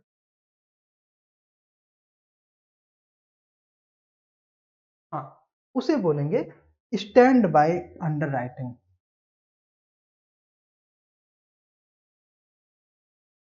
उसे बोलेंगे स्टैंड बाय अंडर राइटिंग। ये ऑल और नो कॉन्ट्रैक्ट हमने आपको बता दिया, ठीक है। दूसरा होगा स्टैंड और स्टैंड बाय अंडर राइटिंग, जिसमें कि ये पुराने जमाने टाइप की अंडर राइटिंग होती है। अगर आपसे यूपीएससी प्रीलिम में क्वेश्चन पूछा जाए कि इनमें से कौन सी ट्रेडिशनल अंडर राइटिंग है, तो आप बोलोगे स्टैंड बाय अंडर राइटिंग। ये स्टॉक इंश्योरेंस का भी एक स्वरूप है। अंडर राइटर राइटर को उन शेयरों को खरीदने के लिए अनुबंधित करता है जिसे जारी करता GRD take stock holder subscription के तहत। जो उसके अपने पुराने स्टॉक होल्डर हैं उनके सब्सक्रिप्शन के तहत, मतलब ये कि वो कहते हैं कि हम इतने इतने शेयर सब्सक्राइब कर लेंगे, मतलब खरीद लेंगे, उसे हम बोलते हैं स्टॉक होल्डर सब्सक्रिप्शन। उसके तहत अगर वो बेचने में विफल रहता है तो उसके लिए ये जो अनुबंध होता है, ये जो कॉन्ट्रैक्ट होता है, उसे बोलते हैं stand by under. UPSC pre 2022 में ऐसे टर्म्स पे क्वेश्चन पूछे गए हैं, तब यूपीएससी ने इन टर्म्स का इस्तेमाल नहीं किया था। नॉट एग्जैक्टली यही टर्म्स दूसरे थे, ठीक है, टर्म्स रिलेटेड थे ऑनलाइन मार्केटिंग से, लेकिन उसकी व्याख्या पे गया था। तो अगर दोबारा व्याख्या पे आ जाए और बोले, इसको बोल दे वो ऑल और नो कॉन्ट्रैक्ट, उसको बोल दे स्टैंड बाई अंडरराइटिंग, तो आप इन चीजों को आसानी से पकड़ के बाहर कर देना, एलिमिनेट कर देना। ठीक है, अब देखते हैं कुछ एक अच्छी बातें लिखी, इनको समझ लेते हैं। अंडर राइटिंग कॉन्ट्रैक्ट में क्या क्या चीजें होती हैं। अंडर राइटिंग अनुबंध निवेश बैंक, इन्वेस्टमेंट बैंक, बैंकिंग में अंडर राइटर और सिक्योरिटी के जारीकर्ता, यहाँ इस केस में जीआरडी टेक के बीच एक अनुबंध है और ये निम्न प्रकार के अंडर राइटिंग अनुबंध आम है। यहाँ पे देखा जाता है फर्म यानी कंपनी यानी जीआरडी, तो फर्म प्रतिबद्धता अनुबंध, सबसे पहले कंपनी के साथ एक कमिटमेंट कॉन्ट्रैक्ट होता है, ठीक है, जिसमें अंडर राइटर सहमत मूल्य पे, जो भी मूल्य सहमत होगा, मान लीजिए उस वाले केस में 1,000 रुपए शेयर का भाव तय हुआ दोनों के बीच में, तो उस पे जारी किए गए स्टॉक की बिक्री की गारंटी लेता है। मतलब ये कहने का कि इस अमाउंट में इतने शेयर बिकेंगे, इसकी गारंटी कौन लेता है? Under writer. जारीकर्ता के लिए, अब यहाँ पे जारीकर्ता कौन है? इशूअर कंपनी, कंपनी कौन है यहाँ पे? जीआरडी, आपके एग्जांपल में है ना जीआरडी टेक, के लिए यह सबसे सुरक्षित लेकिन सबसे महंगे प्रकार का अनुबंध है, क्योंकि अंडर राइटर बिक्री का जोखिम उठाता है। अब ठंडे दिमाग से सोचिए, आपका प्रोडक्ट है, आपने उसे शेयर रिलीज करना है, क्या प्राइस रखेंगे? मैं इसका एक एग्जांपल लेता हूं। मान लीजिए करोल बाग में ये जीआरडी टेक नाम की कंपनी है, ठीक है, जो कि एक डिवाइस बनाती है और उस डिवाइस का नाम है, कोई भी डिवाइस मान लेते हैं, स्लीपिंग डिवाइस बनाते हैं। इस डिवाइस को अपने कान में लगाओ तो आपको नींद आ जाए, ठीक है। इस उदाहरण से इसको समझते हैं थोड़ा सा।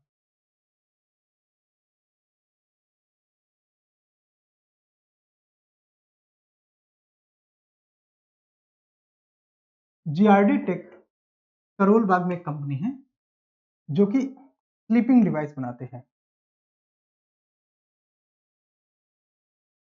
ठीक है, और दूसरा बनाते हैं मोबाइल हैंडसेट, मोबाइल हैंडसेट, ठीक है। अभी जो है वो स्लीपिंग डिवाइस पे काम कर रहा है, एक प्रोडक्ट की अभी हम बात करते हैं, ठीक है, एक प्रोडक्ट की बात करते हैं। इसके लिए उसने 1,000 रुपए के 100 शेयर निकाले, 1,000 रुपए के 100 शेयर, ठीक है, निकाले। मॉर्गन स्टैनली नामक वो अंडर राइटर है, इनको कैसे पता कि इनके प्रोडक्ट की क्या कॉस्ट है? जेन्युइन क्वेश्चन है ना। आप कह सकते हैं कि इन्होंने स्लीपिंग डिवाइस में जो टेक्नोलॉजी लगाई, जो इनपुट लगाए, उसके हिसाब से प्राइस डिसाइड कर सकते हैं। तो ये वाला एग्जांपल हम और अच्छे से ले लेते हैं। इसकी वैल्यू हो जाएगी 1,00,000, ठीक है, स्लीपिंग डिवाइस। अब हम मान लेते हैं कि इतने में उसने जो है 10 स्लीपिंग डिवाइस बनाई जीआरडी टेक ने, 10 डिवाइसेस। अब उसके हिसाब से ये 10 डिवाइसेस में एक की कीमत है 10,000, एक की कीमत है 10,000, जिसको मल्टीप्लाई 10 किया उसने, चूंकि 10 बनाई है तो 1,00,000 हो गया। वो 1,00,000 सीधे इकट्ठा करने के लिए उसने 100 शेयर इशू कर दिए।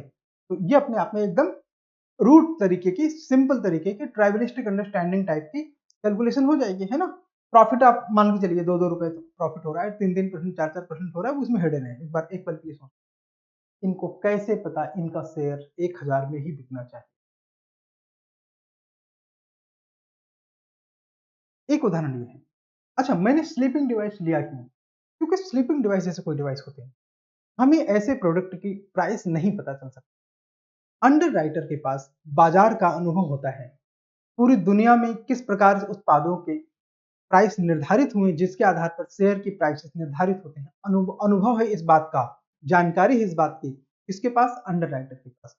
तो अंडर राइट, आप ठंडे दिमाग से सोच के देखिए, अंडर राइटर इनके पास आएगा तो चाहेगा कि जितना सस्ता अपना शेयर देंगे उतना ज्यादा मैं मुनाफा कमाऊंगा।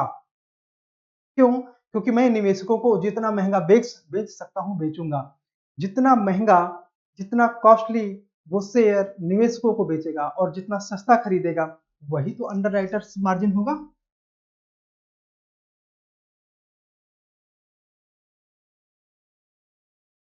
वही तो अंडरराइटर मार्जिन होगा। और इस मार्जिन के लिए अंडरराइटर पूरी जी जान लगा देता है कि उसे शेयर जितने कम से कम में मिलेंगे और जितने ज्यादा से ज्यादा वो बेचेंगे। इसका मतलब ये नहीं कि वो शेयर लेके अपने घर में रखता है, ऐसा नहीं है। वो उन शेयर्स की सीधे निवेशकों के बीच में बिकवाली करता है, सेलिंग करता है। ठीक है, उसे वो कंपनी को, जैसे जीआरडी टेक को प्रॉमिस ही कर सकता है कि इतनी अवधि में, इतने ड्यूरेशन में, इतने ड्यूरेशन में वो आपके इतने शेयर बेचेगा। उस ड्यूरेशन में अगर वो उस इन्वेस्टर्स को वो शेयर नहीं बेच पाया तो कंपनी को पैसा मॉर्गन स्टैनली देगा, अंडरराइटर देगा। ये बात आपको समझ में आई? इसलिए जीआरडी टेक यानी कंपनी के लिए, यानी इशूअर के लिए, यानी जारीकर्ता के लिए यह सबसे सेफ। सेफ क्यों? बिकॉज उसको पता है उसके शेयर बिक जाएंगे। कॉन्ट्रैक्ट में जो प्राइस डिसाइड हो गई उस प्राइस पे शेयर पक्का बिकेंगे, उसके ऊपर भी बिक सकते हैं। अगर अंडरराइटर इस कॉन्ट्रैक्ट में दूसरे तरीके से आता है कि हमारा 2% मार्जिन, बाकी जितना महंगा महंगा बिक जाए, ये दूसरे तरीके का कॉन्ट्रैक्ट हो सकता है। तो उसके लिए ये सबसे महंगे प्रकार का अनुबंध होता है, बट सेफ होता है। और इसमें अंडरराइटर बिक्री का जोखिम उठाता है, गारंटी देता है, इसलिए अंडरराइटर्स का प्रॉफिट ज्यादा होना अपने आप में स्वाभाविक है। सर्वोत्तम प्रयासों के अनुबंध में अंडरराइटर पर सहमत मूल्य पर अधिक से अधिक शेयर बेचने के लिए सहमत हो जाता है। जैसे कि मैंने बोला था कि अगर अंडरराइटर कमीशन पे काम करता है, मान लीजिए ये कहता है कि हम इतने शेयर बेच देंगे, कमीशन होगा 2%। ठीक है, तो ऐसे ऐसे केस में अगर शेयर प्राइसेस ऊपर जाता है तो उसमें प्रॉफिट कंपनी को होता है। ठीक है, ऑल और नो कॉन्ट्रैक्ट हमने बता दिया था, स्टैंड बाय कॉन्ट्रैक्ट हमने आपको बता दिया।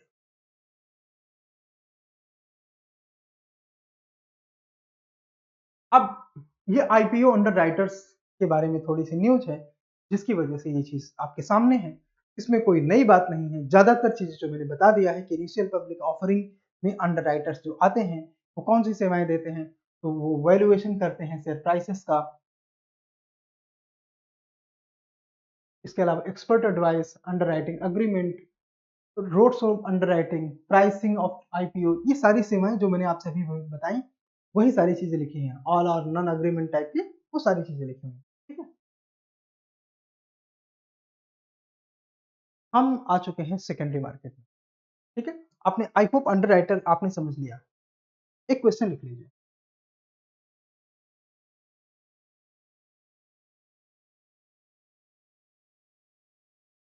भारत में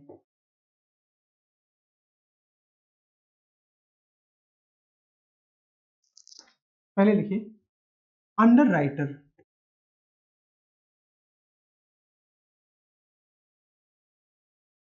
कॉन्ट्रैक्ट क्या होते हैं,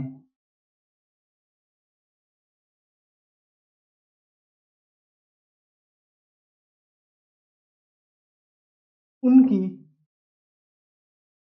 प्रमुख शर्तें, प्रमुख शर्तें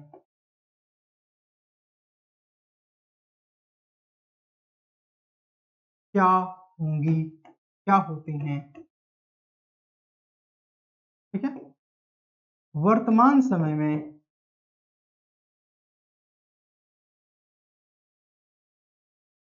अंडरराइटर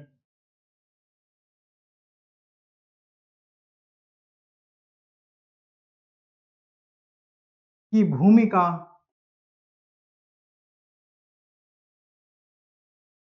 और चुनौतियों चुनौतियों का मूल्यांकन कीजिए। ठीक है, ये क्वेश्चन है, आपको इसे 250 वर्ड्स में लिखने हैं, ठीक है। मार्क्स होंगे इसके लिए 15 और इसे लिखिए और हमें भेजिए, ठीक है। आई होप आपने पहले जितने भेजे थे सबने प्राप्त कर लिए, एक्सेप्ट वो बच्चे जो हमको निर्माण में भी लास्ट वीक अपने क्वेश्चंस दे गए हैं, उनको छोड़ के बाकी सबके आंसर मैंने चेक करके वापस आपको जिस जो भी मीडियम है उसमें जो भी माध्यम है उस माध्यम से मैंने आपको भेज दिया है। अगर किसी के बाकी बाकी है आंसर तो हमको कॉल करके जल्दी बताएगा और उसमें हम आंसर जल्दी से जल्दी चेक करने की कोशिश करेंगे, ठीक है। ठीक है, आपने मेंस का क्वेश्चन लिख लिया, अब आते हैं टॉपिक। ये सेकेंडरी मार्केट क्या होता है? जैसे मैंने पीछे एग्जांपल में बताया था कि स्टॉक मार्केट सेकेंडरी मार्केट होता है। Bombay stock exchange, national stock exchange इसके भारत में एग्जांपल है। इसके अलावा दुनिया में बहुत सारे एग्जांपल हैं, Nasdaq USA, New York stock exchange etcetera. एक बार प्राइमरी बाजार में इशूअर द्वारा प्रतिभूति जारी कर दी गई तो आगे चलकर इनका खरीद फरोख्त या ट्रेडिंग कहाँ पे होगा? सेकेंडरी मार्केट में, ठीक है। इनका खरीद फरोख्त कहाँ पे होगा? सेकेंडरी मार्केट में, ठीक है। इस बाजार में इन्वेस्टर यानी कि निवेशक प्रतिभूति जारी करने वाली कंपनी की भागीदारी के लिए, मतलब जारी करने वाली कंपनी कहाँ गया? ये इशूअर इसमें पार्टिसिपेट नहीं करेगा, ठीक है। इसमें इशूअर पार्टिसिपेट नहीं करेगा। जिस बाजार में निवेशक आपस में बॉन्ड खरीदते या बेचते हैं वो सेकेंडरी बाजार होता है, ठीक है। इसके अलावा अब हमारे पास दूसरा है मनी मार्केट। ये बहुत इंपॉर्टेंट है, थोड़ा सा इस पे ध्यान देंगे। यूपीएससी के लिए मनी मार्केट अपने आप में एक हॉट एरिया है। क्यों? बिकॉज जो गवर्नमेंट की ज्यादातर बॉन्ड्स होते हैं, बिकॉज सिक्योरिटीज होते हैं कह सकते हैं, हालांकि वहां पे इक्विटी नहीं होता। आपको पता है ना, भारत सरकार इक्विटी नहीं जारी करती। अगर आपके सामने आ जाए भारत सरकार सिक्योरिटी जारी करती, उत्तर है हाँ। इक्विटी जारी करती, उत्तर है ना, ठीक है। बॉन्ड जारी करती है हाँ। अभी बॉन्ड कौन से होते हैं वो हमने पिछले वाली क्लास में पढ़ लिए, वो टी बिल्स इत्यादि वो सब बॉन्ड ही तो है, ठीक है। तो वो सारी चीजें शॉर्ट ड्यूरेशन की ज्यादा होती हैं, इसलिए मनी मार्केट अपने आप में इंपॉर्टेंट एरिया हो जाता है। आरबीआई की बहुत सारे फंक्शन मनी मार्केट से रिलेटेड है, इसलिए जो मनी मार्केट का कॉन्सेप्ट है वो आपको अच्छे समझ में आ जाना चाहिए। देखेंगे इसको।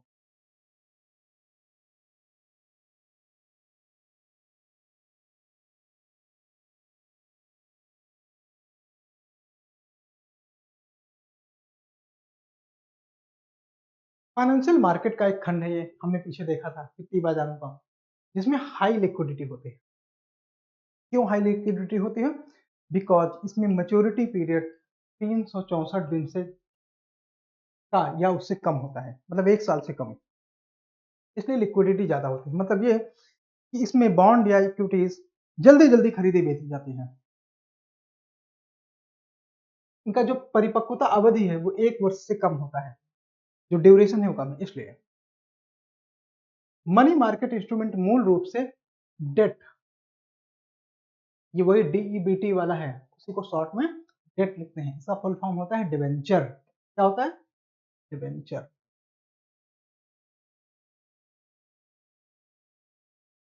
इसमें call money, repo, treasury bill, cash management bill, commercial paper, certificate of deposits, collateralised borrowing and lending obligation इत्यादि शामिल हैं। निवेशक जो मनी मार्केट में व्यापार करते हैं वे वित्तीय संस्थानों, वाणिज्यिक बैंक, केंद्रीय बैंक, उच्च श्रेणी की कारपोरेट कंपनियां, ये बाजार में कम जोखिम होता है। इनमें कम जोखिम क्यों होता है? मनी मार्केट को प्राथमिक और द्वितीयक मार्केट में वर्गीकृत किया जाता है। ये वाला बताइए टॉपिक मैंने, इसमें कम जोखिम क्यों होता है? बिकॉज इसमें इंस्ट्रूमेंट स्मॉल अमाउंट के होते हैं, मैच्योरिटी पीरियड कम होता है, तो वो किसी बड़े इकोनॉमिक क्राइसिस के ट्रैप में नहीं आते। कैपिटल मार्केट में चूंकि लंबी अवधि के बॉन्ड्स एंड इक्विटीज होते हैं, तो अगर मान लीजिए आज की मार्केट की सिचुएशन बहुत अच्छी है, ऐसी कंडीशन में आप कोई इक्विटी या बॉन्ड इशू करते हैं या निवेश करते हैं उस पर, और इसके बाद मान लीजिए कोरोना आ गया, तो 2-3 साल के लिए तो मार्केट गया ना, या सब प्राइम लेंडिंग दोबारा हो गई जो 2007-8 में हुई थी, तो 2-3 साल के लिए मार्केट गया। और ऐसे टाइम में कैपिटल मार्केट में इन्वेस्टमेंट बहुत ज्यादा लॉस प्रोन हो जाते हैं। कितना? इस 100 रुपए के शेयर 10 रुपए में भी आ सकते हैं। मतलब ये कि किसी के टाइम में, अगर किसी भी टाइम में किसी के पास 100 करोड़ की प्रॉपर्टी हो तो 10 करोड़ में आके गिर। मनी मार्केट में चूंकि स्मॉल अमाउंट के इंस्ट्रूमेंट होते हैं, चाहे वो बॉन्ड या इक्विटी हो, शॉर्ट पीरियड में खरीदे या बेचे जाते हैं, हाईली लिक्विड मार्केट है। तो ऐसी कंडीशन में जो भी सिचुएशन होगी, जो भी इकोनॉमिक क्राइसिस होगी, कुछ भी, तो उसके हिसाब से इन्वेस्टर अपनी बॉन्ड या इक्विटी को, सिक्योरिटीज को बेचते खरीदते रहते हैं, तो वो रिस्क को कम कर देता है। मीन्स के लिए इस तरह लिखना बहुत जरूरी है। देखते हैं। यस, जिसने पहचान लिया, कमेंट वमेंट करने की जरूरत नहीं, इतना अच्छा आदमी नहीं था इसके बारे में हम ज्यादा बातें करें। ठीक है, इसका नाम इसलिए जरूरी है जानना, पहले तो जान जाइए कौन है। हर्षद मेहता। ठीक है, इस पे कई सारी फिल्में बनी हैं, गफला और क्या था, बुल मार्केट, इस टाइप की अभिषेक बच्चन वाली फिल्म वो इसी पे बनी है। कई सारी फिल्में बनी हैं। स्टॉक मार्केट स्कैम 1992-93 की बात है। ठीक है, उस समय इसने किया क्या था, इसकी शॉर्ट में स्टोरी जान लेते हैं तो हमें पता चल जाएगा कि हम इसकी बात ही क्यों कर रहे हैं, क्यों हम इसका इमेज आपके सामने लेके आए हैं। ये वो व्यक्ति है जिसने बैंक की फर्जी रसीदें बनवाई बैंकिंग एम्प्लॉय से साठ गांठ करके, और उनकी ट्रेडिंग करी स्टॉक मार्केट में बड़े पैमाने पे, जिसकी वजह से इसने करीब करीब 4000 करोड़ का घोटाला किया। ठीक है, और ये शेयर प्राइसेस उस टाइम में 4400% तक बढ़ गए थे। ठीक है, बहुत प्रॉफिट इसने उसमें कमाया। और इसके बाद, इस दुर्घटना के बाद, ये बिग बुल मूवी का नाम था। ठीक है, कुछ रिफॉर्म किए जिसमें जानकी रमन कमेटी का नाम आपको याद रखना है, बिकॉज ये मनी मार्केट के रिफॉर्म से संबंधित है। अब जब मैंने बोल ही दिया कि मनी मार्केट से संबंधित है, तो आपने समझ लिया होगा कि इसका ये जो स्कैम है ये मनी मार्केट से रिलेटेड है, क्योंकि हम मनी मार्केट पढ़ रहे हैं। मनी मार्केट से संबंधित ये एक घटना हिस्टोरिकल है, अनप्रेसिडेंटेड है, तो ऐसी कंडीशन में हमें जानना चाहिए था कि हाँ ये क्या था ओवरऑल स्टोरी। तो ओवरऑल स्टोरी में हमें बस इतना पता होना चाहिए कि हर्षद मेहता ने एक स्कैम किया था मनी मार्केट में, जिसकी वजह से मनी मार्केट रिफॉर्म हुए थे, जिसमें जानकी रमन कमेटी अपने आप में इंपॉर्टेंट है, और ये बैंकिंग लूप होल्स का इसने फायदा उठाया था। और इस बिहाफ पे 1995 में सिक्योरिटीज लॉ अमेंडमेंट एक्ट आया।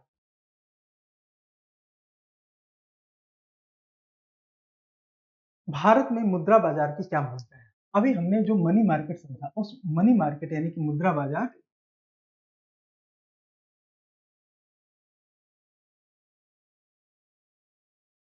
मनी मार्केट की कहानी समझते हैं।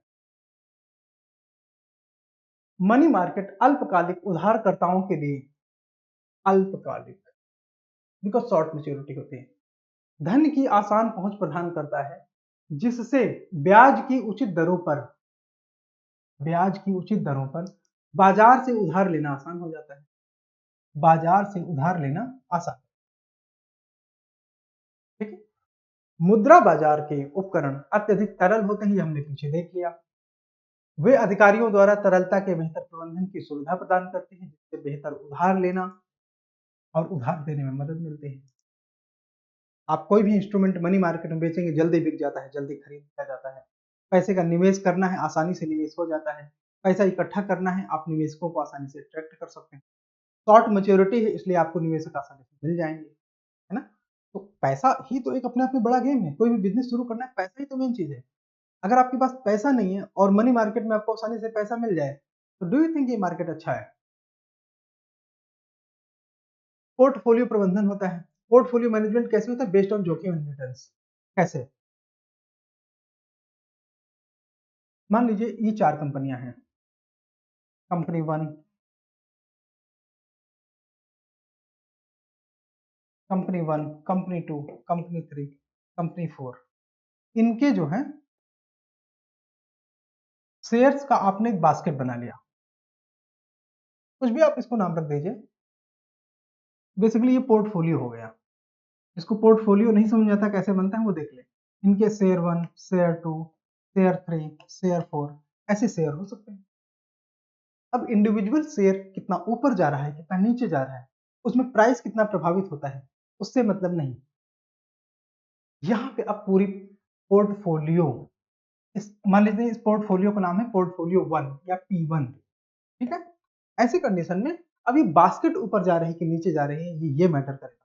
कैसे? मान लेते हैं इस पे 2 रुपए का प्रॉफिट हुआ, प्रॉफिट, इसमें 2 रुपए का लॉस हुआ, इसमें 5 रुपए का प्रॉफिट हुआ किसी दिन में, इसमें 3 रुपए का लॉस हुआ, ये प्रॉफिट है। तो प्रॉफिट वाले ये और ये, लॉस वाले ये और ये हो गए।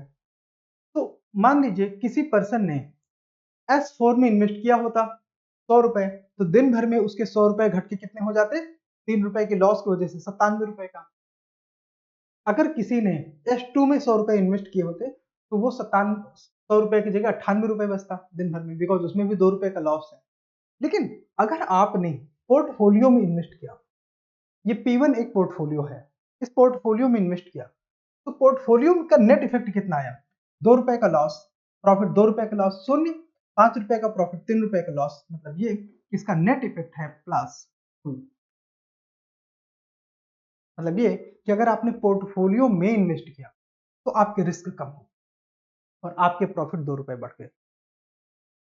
जिसको पोर्टफोलियो मैनेजमेंट अभी भी नहीं समझ में आया, वो निर्माण आईएएस आए, बात करें हम उसी पोर्टफोलियो मैनेजमेंट आसानी से। ये सबसे सिंपलिस्टिक उदाहरण है पोर्टफोलियो मैनेजमेंट का।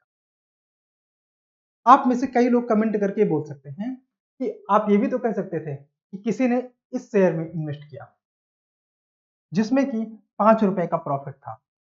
देखिए, अगर आपको शेयर्स की समझ है तो आप आसानी से ये कह सकते हैं कि आप प्रॉफिटेबल शेयर में इन्वेस्ट करिए। लेकिन आपको पता है कि शेयर मार्केट में ज्यादातर स्पेकुलेशन फेल होते हैं, इसीलिए पोर्टफोलियो में इन्वेस्ट करना सबसे आसान तरीका माना जाता है, क्योंकि उसका कम से कम नेट इफेक्ट तो रहेगा।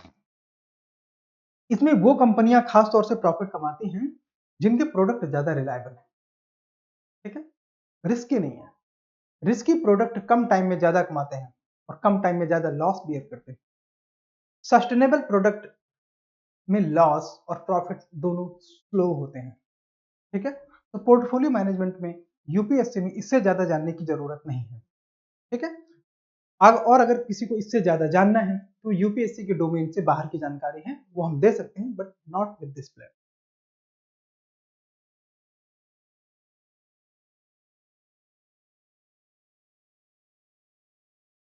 तो पोर्टफोलियो प्रबंधन, नकदी के उपयोग का मित व्ययिता। हाँ, मुद्रा बाजार में चूंकि वो सब्सटीट्यूट्स होते हैं जो मनी के सब्सटीट्यूट होते हैं, जैसे टी बिल्स इत्यादि, जैसे दूसरे बॉन्ड्स, तो आप उन बॉन्ड के माध्यम से भी खरीद फरोख्त कर सकते हैं। मतलब ये कि आपकी कैश पे डिपेंडेंसी घटेगी। मांग और पूर्ति में संतुलन, ऐसा ना हो कि किसी के पास, जिसके पास करेंसी ज्यादा हो, सिर्फ वो इन्वेस्टमेंट कर सके। इसमें जो अल्टरनेटिव हैं वो दूसरों को भी अपॉर्चुनिटी देते हैं कि वो भी इन्वेस्टमेंट कर सकते हैं, और जो न्यू स्टार्टअप्स हैं वो पैसा जनरेट कर सकते हैं। इसलिए ये मांग और आपूर्ति के बीच में बैलेंस स्टैब्लिश करता है। मौद्रिक नीति का कार्यान्वयन, ये हमने शुरू में बताया था कि इसमें मॉनेटरी पॉलिसी से रिलेटेड सपोर्ट कैसे मनी मार्केट आपको ऑफर करता है।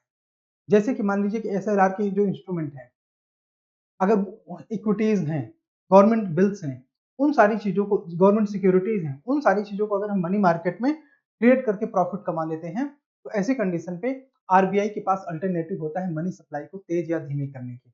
अगर वो मनी सप्लाई बढ़ाना चाहता है तो ऐसी कंडीशन में वो कैश ज्यादा ऑफर करता है, अगर मनी सप्लाई घटाना चाहता है तो किसी कंडीशन में मनी मार्केट से कैश निकालता है, ठीक है। तो इस तरह से मॉनेटरी पॉलिसी में हेल्प करता है।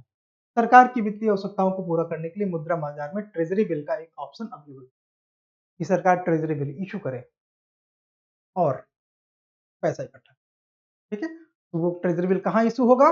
मनी मार्केट में। किसी को डाउट तो कमेंट करके पूछिए।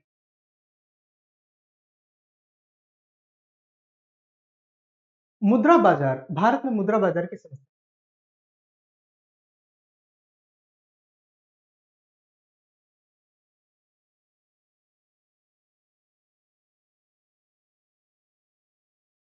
इससे पहले एक क्वेश्चन लिख लीजिए।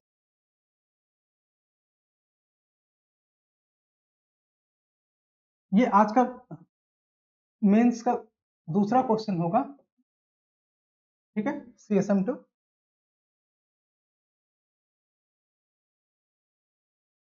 मुद्रा बाजार अवसरों से भरा है।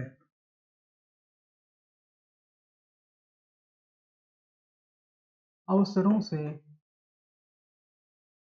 भरा है। एक मिनट, अवसरों और चुनौतियों से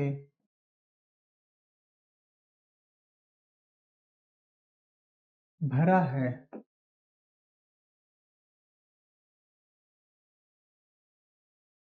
ठीक है, कथन का मूल्यांकन कीजिए।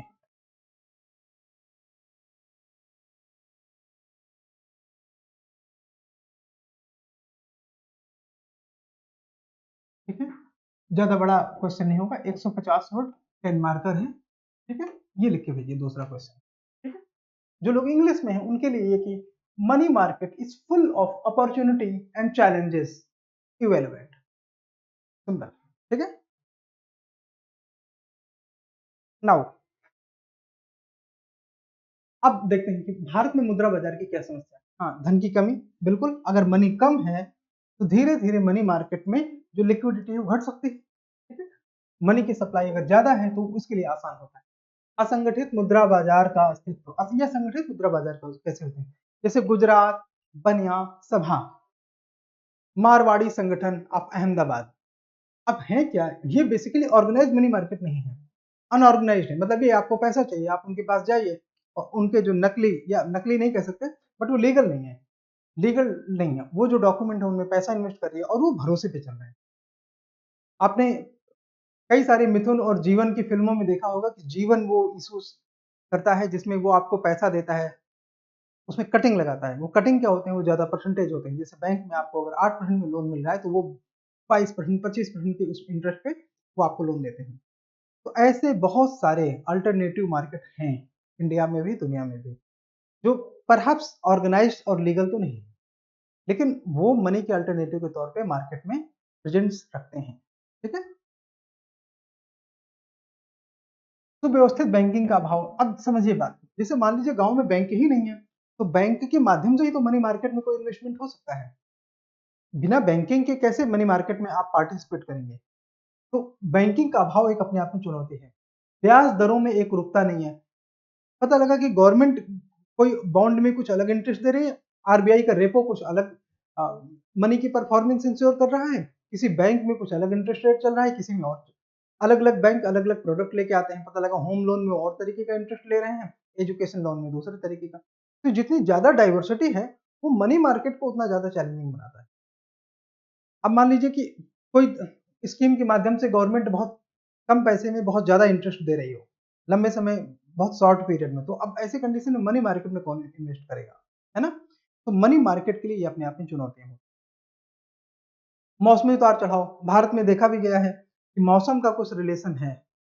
और ये कौन सा सीजन है? नवंबर से जून। जबकि उच्च ब्याज दर भारतीय मुद्रा की एक विशेष विशेषता है, हाई इंटरेस्ट रेट। आप चेक कर लीजिए, आरबीआई ने भी इसी पीरियड में रेपो ऑपरेशन के माध्यम से अपना जो रेपो रेट है वो 200 बेसिस पॉइंट तक बढ़ाया है। लास्ट के, अगर हम 9-10 महीने के बीच की बात करें, खास तौर से जून से नवंबर के बीच में, तो 3 बार तो इस दौरान में पर्टिकुलर बढ़ाया है, 0.5, 0.5, 0.5, यानी कि 50 बेसिस पॉइंट। ठीक है, तो ये चीजें सीजनल भी है। इसमें कई लोग ये बोलते हैं कि हाँ, इस समय एग्रीकल्चर की कमोडिटीज मार्केट में आती है, पैडी की क्रॉप्स मार्केट में आती है, जिसकी वजह से लिक्विडिटी बढ़ जाती है। ठीक है, तो लिक्विडिटी को सोक करने के लिए इंटरेस्ट रेट बढ़ा दिया जाता है, जिससे लोगों के हाथ का पैसा कहाँ चला जाए? बैंक में। बैंक में चला जाएगा तो उसे इन्फ्लेशन कम करने में मदद मिलेगी। इस तरह के लॉजिक दिए जाते हैं, बट वो आपके लिए प्री और मेंस में अप्लाइड पार्ट के लिए इंपॉर्टेंट है। अगर आप इस तरह से चीजों को सोचना और जोड़ना सीख लेते हैं तो अप्लाइड पार्ट वाले आपके प्रीलिम में और मेंस में क्वेश्चन सही होते हैं।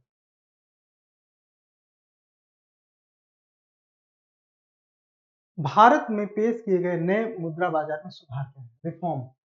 देखो, जो हमने क्वेश्चन लिखा उसमें रिफॉर्म के बारे में नहीं लिखा, चुनाव के चुनौतियों के बारे में लिखा, लेकिन आप लोग जो है वे फॉरवर्ड में ये 3-4 पॉइंट रिफॉर्म लिख देते। ठीक है,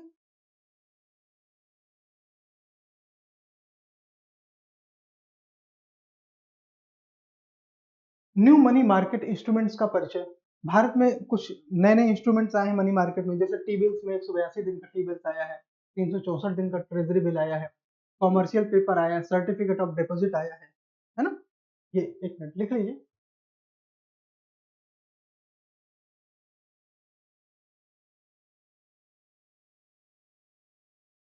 ये सर्टिफिकेट ऑफ डिपॉजिट है, ये कॉमर्शियल पेपर,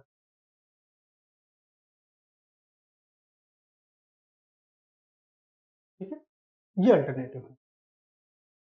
इसके अलावा लिक्विडिटी एडजस्टमेंट फैसिलिटीज, ब्याज दरों का डीरेगुलेशन ऑफ इंटरेस्ट रेट्स। हाँ, मनी मार्केट में जो डीरेगुलेशन ऑफ इंटरेस्ट रेट, पहले आरबीआई का इसमें भी हस्तक्षेप होता था इंटरेस्ट रेट डिटरमाइन करने में, लेकिन जो डीरेगुलेशन हुआ उसकी वजह से हुआ ये कि कॉल मनी और इंटरबैंक शॉर्ट टर्म डिपॉजिट पर ब्याज दरों की सीमा को हटा दिया गया है। अब कोई सीमा नहीं है, ठीक है। प्रॉफिट ऊपर जा रहा है तो जाने दीजिए, नीचे आ रहा है तो आने दीजिए। रियल टाइम ग्रॉस सेटलमेंट, ये आरटीजीएस और एनईएफटी के माध्यम से जो आप ट्रांसफर करते हैं, जिसकी वजह से मनी की लिक्विडिटी बढ़ती है। इसके अलावा इलेक्ट्रॉनिक भुगतान, ये सारी चीजें हैं जो मनी मार्केट को स्मूथ बनाते हैं। नीचे का पॉइंट कुछ खास नहीं है, बट कंक्लूजन में लिखने लायक बहुत अच्छा, थोड़ा सा ग्लूमी पॉइंट है। कंपनियां,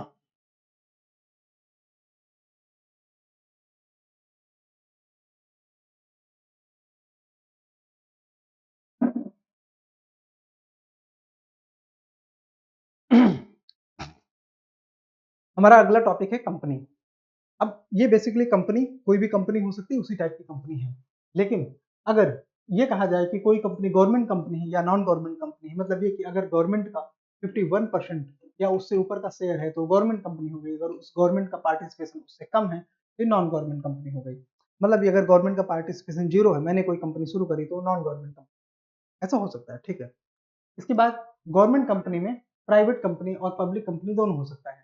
प्राइवेट कंपनी का मतलब ये है कि उसकी जो मेजर इक्विटीज हैं, उनकी ट्रेडिंग उन्हीं प्राइवेट मेंबर्स के बीच में होती है। प्राइवेट मेंबर्स कहने का मतलब ये है, जैसे महानदी कोलफील्ड लिमिटेड है, ये अपने आप में एक सरकारी कंपनी है, लेकिन उसकी सीमा पर एक अपर सीमा होती है कि ये मैक्सिमम उसमें 200 डायरेक्टर्स हो सकते हैं, स्टेक होल्डर्स हो सकते हैं। तो वो जो ट्रेडिंग होगी वो उन्हीं स्टेक होल्डर्स के बीच में होगी, तो उसे हम प्राइवेट कंपनी कहते हैं। प्राइवेट का मतलब यहाँ पे ओनरशिप से नहीं है, ओनरशिप से नहीं है। यहाँ प्राइवेट का मतलब ये है कि उनकी स्टेक, स्टॉक दोनों एक ही बात है, ठीक है। उनकी जो ट्रेडिंग होगी वो उन्हीं प्राइवेट पूल में होगी। प्राइवेट पूल का मतलब प्राइवेट व्यक्ति से नहीं है, वो सरकारी व्यक्ति भी हो सकते हैं और गैर सरकारी व्यक्ति हो सकते हैं। वो इसीलिए प्राइवेट कंपनी यहां भी हो सकती है और वहां भी हो सकती है, ठीक है। ये बात समझने की जरूरत है। अब देखते हैं, गवर्नमेंट कंपनी, प्राइवेट कंपनी वो है जिनमें की स्टॉक कुछ लिमिटेड लोगों के बीच में ट्रेड हो सकते हैं। वो लिमिटेड लोग, लिमिटेड कंपनियां भी हो सकती हैं। लिमिटेड यहाँ कहने का मतलब है सीमित कंपनी, जैसे लिखा होता है प्राइवेट लिमिटेड, मतलब ये कि ये शेयर बिकने के लिए सीमित हैं। कितने, वो उसके लिस्ट में वहां पे अलग से अवेलेबल होगा। मतलब ये कि उसके शेयर पब्लिकली अवेलेबल नहीं है, पब्लिक में अवेलेबल नहीं है उसके शेयर, तो उसे प्राइवेट कंपनी है, ठीक है। पब्लिक कंपनी कौन सी होगी, गवर्नमेंट में पब्लिक कंपनी कौन सी होगी, जिसके शेयर पब्लिक में बिकने के लिए अवेलेबल है, उन्हें पब्लिकली कंपनी कहेंगे। तो पब्लिकली दो तरह की होगी, listed, non listed, sorry, unlisted और लिस्टेड। अनलिस्टेड में जैसे एयर इंडिया, ये कहाँ लिस्ट होते हैं, स्टॉक मार्केट में। तो अनलिस्टेड एयर इंडिया, लिस्टेड कोल इंडिया लिमिटेड, कोल इंडिया लिमिटेड, ठीक है। तो हम इसको और डिटेल से समझेंगे, यहाँ पे आपको ब्रीफ ओवरव्यू दे देते हैं, ठीक है। Now we come to the point where non government company होती है। नॉन गवर्नमेंट कंपनी वो होती है जिनमें गवर्नमेंट का शेयर 49% या उससे कम होता है, ठीक है। तो ऐसे कंपनियों को क्या बोलते हैं, non government company. Non government company basically private public दोनों हो सकते हैं। प्राइवेट का मतलब वही, इसके स्टेक, इसके स्टॉक कुछ लोगों के बीच में सीमित है। जैसे मान लीजिए निर्माण आईएएस, तो अगर निर्माण आईएएस सिर्फ 3 लोगों की कंपनी है, मान लेते हैं केडी सर, उनके सन, उनके डॉटर, ठीक है, तो मतलब ये कि इनके जो स्टॉक है बस वो उतने लोगों के बीच में ही बिक सकते हैं बस, उससे ज्यादा लोग उसमें पार्टिसिपेट नहीं कर सकते। मतलब ये कि दे आर प्राइवेटली ट्रेडेड, ये प्राइवेटली ट्रेडेड 3, 4, 5, 10, 50 व्यक्ति भी हो सकते हैं और संस्थाएं भी हो सकती हैं।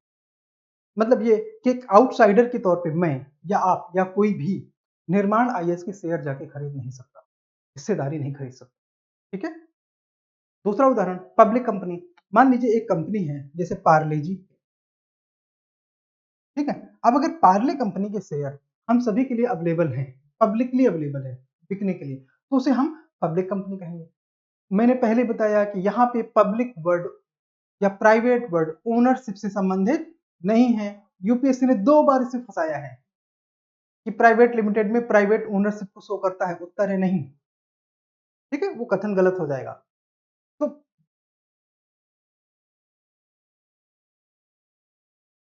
हाँ, पब्लिक कंपनी 2 तरह की हो सकती है, अनलिस्टेड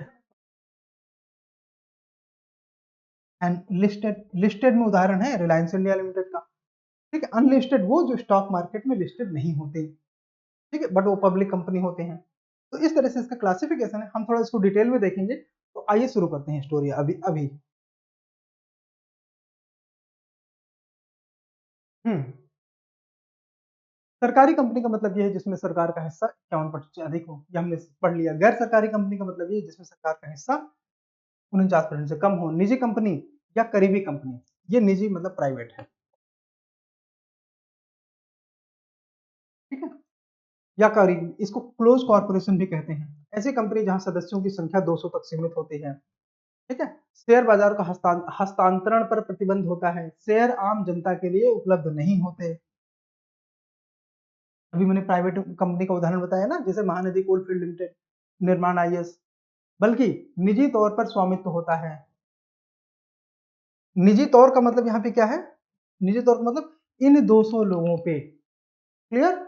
जैसे महानदी कोलफील्ड लिमिटेड अगर मान लीजिए कुछ संस्थाओं ने मिलकर शुरू करा था, तो उनके स्टेक बस उतने लोगों के बीच में बेचे जा सकते हैं बस। मेरी इस बात को दिमाग में बैठा लो, क्योंकि प्राइवेटली ओन्ड का, प्राइवेट लिमिटेड का बहुत सारे लोगों को मतलब नहीं पता। प्राइवेट लिमिटेड का मतलब यही है कि प्राइवेट का मतलब कि कुछ लोगों के बीच में उनके शेयर बेचे जा सकते हैं। वो लिमिटेड इसीलिए बिकॉज वो सीमित है, क्लियर। इसलिए सरकारी कंपनी को XYZ प्राइवेट लिमिटेड के रूप में नामित किया जा सकता है। अगर ये आज आपके सामने आ जाए कि निम्नलिखित में से कौन सी सरकारी कंपनी नहीं है और सामने लिखा है XYZ प्राइवेट लिमिटेड, तो आप ऐसे तुक्के में जज मत करना, ठीक है। यहाँ पे देखो, इसका मतलब ये कि सार्वजनिक रूप से खरीदा या बेचा जा सकता है कि नहीं, बेचा जा सकता है या नहीं, बस ये 2 बातें ध्यान देनी। अगर खरीद सार्वजनिक रूप से खरीदा या बेचा जा सकता है तो पब्लिक कंपनी है, अगर वो सार्वजनिक तौर पे खरीदा या बेचा नहीं जा सकता तो वो प्राइवेट कंपनी। इसका मतलब गवर्नमेंट या प्राइवेट ओनरशिप से नहीं। सार्वजनिक कंपनी, सार्वजनिक रूप से कंपनी, ये पॉइंट। पब्लिक लिमिटेड एक ऐसी कंपनी होती है, ये वाला पॉइंट हटा दो, ये हेडिंग है बेसिकली। सार्वजनिक रूप से कंपनी यानी कि पब्लिकली कंपनी कौन सी होती है, ऐसी कंपनी जो निजी नहीं है। असूचीबद्ध, असूचीबद्ध सार्वजनिक कंपनी मतलब अनलिस्टेड पब्लिक कंपनी कौन सी हो सकती है, देखो ये पब्लिक है मतलब इसके शेयर पब्लिकली अवेलेबल है, अनलिस्टेड मतलब स्टॉक मार्केट में लिस्टेड नहीं है। तो बस इसका मतलब ये है कि स्टॉक मार्केट में इनके शेयर्स का कारोबार नहीं होता, ठीक है। सूचीबद्ध सार्वजनिक कंपनी मतलब लिस्टेड पब्लिक कंपनी का मतलब है ऐसी कंपनी जिसकी कोई भी प्रतिभूति, शेयर या बॉन्ड किसी मान्यता प्राप्त स्टॉक एक्सचेंज में सूचीबद्ध हो, ठीक है। लेकिन भारत में सूचीबद्ध शेयरों इक्विटी के संदर्भ में ये बात कही गई है। एक निजी कंपनी एक आरंभिक सार्वजनिक पेशकश आईपीओ आयोजित करके सार्वजनिक रूप से सूचीबद्ध कंपनी बन सकती है। मतलब ये कि जैसे मान लीजिए निर्माण आईएएस है या महानदी कोलफील्ड लिमिटेड है, ये आईपीओ इशू करके पब्लिक में अपने शेयर बेच के अपनी कंपनी को प्राइवेट ओन्ड से पब्लिक कंपनी बना सकते हैं। ठीक है, हाँ, एक दो शेयर बेच के नहीं, सर्टेन शेयर होल्डिंग उनको ट्रांसफर करनी पड़ेगी। शेयर होल्डिंग ट्रांसफर करने का मतलब क्या होता है, ये हमने लेक्चर में डिस्कस किया था। जिसने पिछला वीडियो नहीं देखा वो देखिए जाकर। शेयर होल्डर ट्रांसफर करने में ओनरशिप ट्रांसफर होती है, कुछ हिस्सा ओनरशिप का, not fully. Voting rights transfer होते हैं। ठीक है,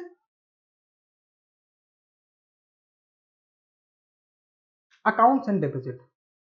पैसा मुख्य रूप से दो तरह के से बैंकिंग सिस्टम में रखा जा सकता है, demand deposit and time deposit.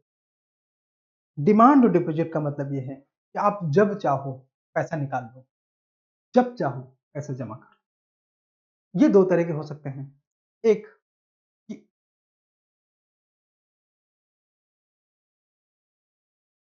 Demand deposit,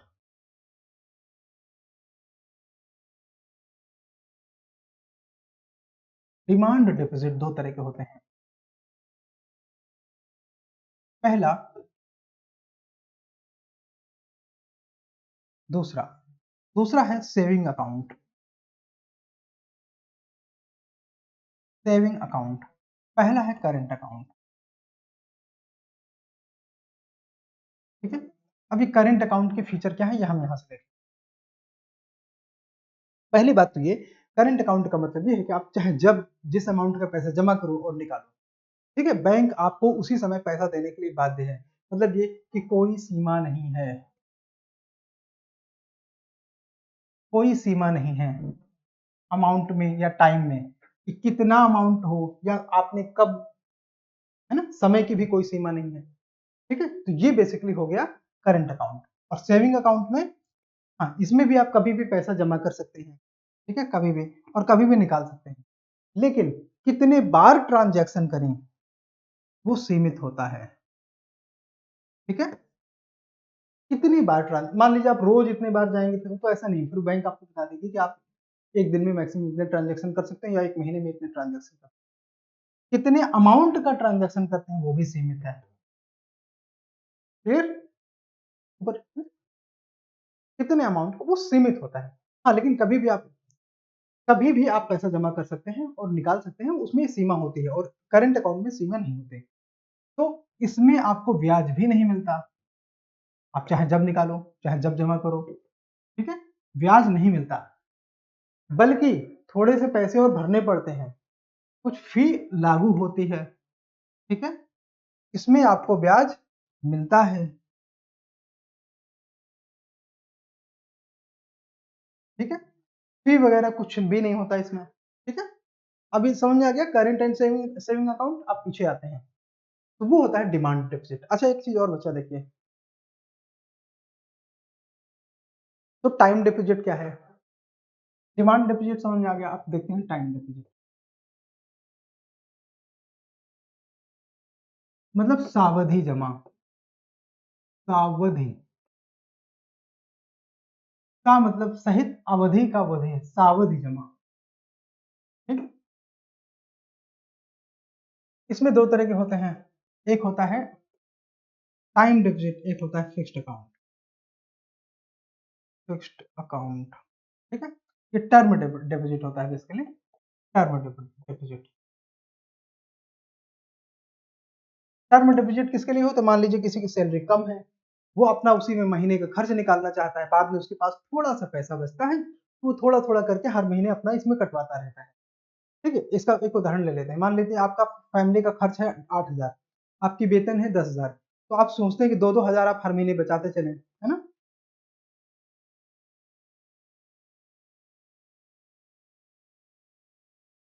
दो दो हजार रुपये आप बचाते चले, तो दो दो हजार रुपये आपके अकाउंट में कटता रहेगा और आपके अकाउंट में जाता जाएगा आपकी सैलरी से। ठीक है, तो उसे हम टर्म डिपॉजिट कहते हैं। ये छोटे निवेशकों के लिए बहुत अच्छा है। और फिक्स्ड अकाउंट क्या होता है, जिसमें कि आप एक बार में वो राशि जमा कर देते हैं और उस राशि पे आपको, उस अमाउंट पे आपको इंटरेस्ट मिलता रहेगा। इन दोनों की खूबियां क्या है ये जानना जरूरी है।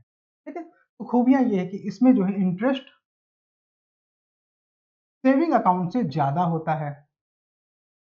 ठीक है, सेविंग अकाउंट से इंटरेस्ट ज्यादा होता है। दूसरा, इसमें आप कभी भी पैसा जमा या निकाल नहीं सकते। एक बार आपने जमा कर दिया तो वो अमाउंट उस ड्यूरेशन के लिए फिक्स हो जाए। मिनिमम ड्यूरेशन इसका 6 महीने, 1 साल, 2 साल, 5 साल, 10 साल कुछ भी हो सकता है। ठीक है। और क्या इसमें अंतर है? इनमें चेक इशू नहीं होता, चेक इशू नहीं होता। ठीक है। तो क्या सेविंग अकाउंट और करंट अकाउंट में चेक इशू होता है? हाँ, इसमें होता है। ये आपके पास करंट अकाउंट और सेविंग अकाउंट है, ये चेकेबल होते हैं।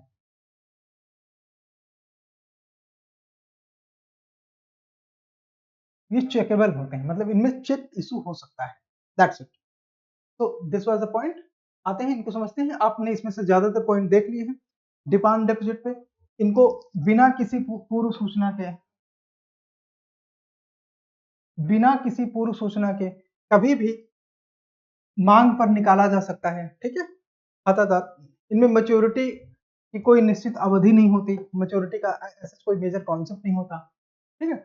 इसको चेकेबल डिपॉजिट कहते हैं, क्योंकि इसमें चेक जारी होता है। सावधि यानी कि ये टाइम डिपॉजिट है, टाइम। इसमें डिपॉजिटरी संस्था को अग्रिम सूचना देकर ही आप पैसा निकाल सकते हैं। ठीक है। और अगर वो जो निर्दिष्ट समय होगा, यानी कि जो मैच्योरिटी पीरियड होता है, परिपक्वता अवधि, उससे पहले अगर आप पैसा निकालते हैं तो इसमें से कुछ अलग से चार्जेस भी लगते हैं। इसमें चेक जारी नहीं होता। ठीक है। इसलिए इन्हें गैर चेक योग्य जमा या नॉन चेकेबल अकाउंट बोलते हैं। नॉन चेकेबल अकाउंट बोलते हैं। क्लियर? इन्हें सावधि जमा कहा जाता है। सावधि which means with time. Now types of account. तो टाइप्स ऑफ अकाउंट में हमने चालू खाते की बात करी, करंट अकाउंट, सारे पॉइंट वही हैं। सेविंग अकाउंट की बात करी, इनमें भी सारे पॉइंट वही हैं। ठीक है। कुछ भी इसमें नया नहीं है। ये सारी चीज हमने डिस्कस कर ली। रिकरेंट डिपॉजिट हमने डिस्कस कर लिया, आरडी। ठीक है। तो आरडी क्या था? ये सावधि जमा खाते उन लोगों के लिए हैं जिनके पास बचत की एकमुश्त राशि नहीं है। ठीक है। त्रैमासिक या मासिक छोटे छोटे बचतों को आप इसमें इन्वेस्ट कर सकते हैं। और आगे, हाँ, फिक्स्ड डिपॉजिट क्या होता है, ये हमने बात कर लिया है। जिनकी अवधि 7 दिनों से लेकर 10 वर्षों तक हो सकती है। ठीक है। हाँ, इसमें 7 दिनों से लेकर 10, ये मिनिमम टाइम आप एक बार देख लेना फिर से। 7 दिनों से लेकर 10 वर्षों तक कुछ भी हो सकते हैं। अग्रिम सूचना देकर ही इन पे पैसा निकाला जा सकता है। अगर आप मैच्योरिटी पीरियड के पहले निकालते हैं तो कुछ दंड या पेनाल्टी लगता है। ये चीजें हमने पीछे डिस्कस कर ली है। इसके अलावा कुछ और एक अकाउंट है जिनके बारे में हम समझते हैं। वो है एफसीएनआर। एफसीएनआर आपको न्यूज में अक्सर मिलता है एनजीओ के रेफरेंस में। एनजीओ विदेशों से पैसा लेते हैं तब ये वाला अकाउंट आपके सामने अक्सर आता है। दूसरा है एनआरई अकाउंट, मतलब नॉन रेजिडेंट एक्सटर्नल अकाउंट। और तीसरा है नॉन रेजिडेंट ऑर्डिनरी अकाउंट। इन तीनों में क्या अंतर है देख लेते हैं।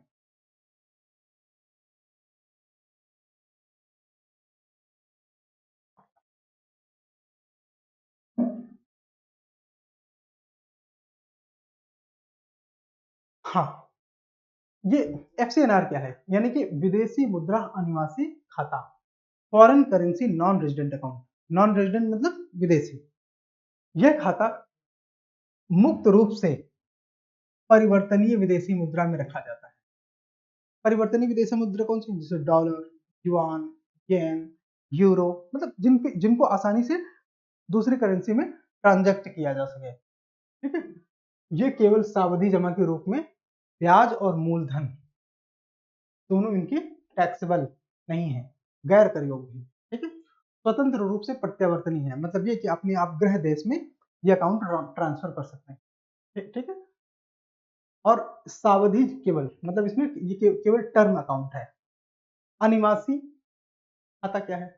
Non resident external account.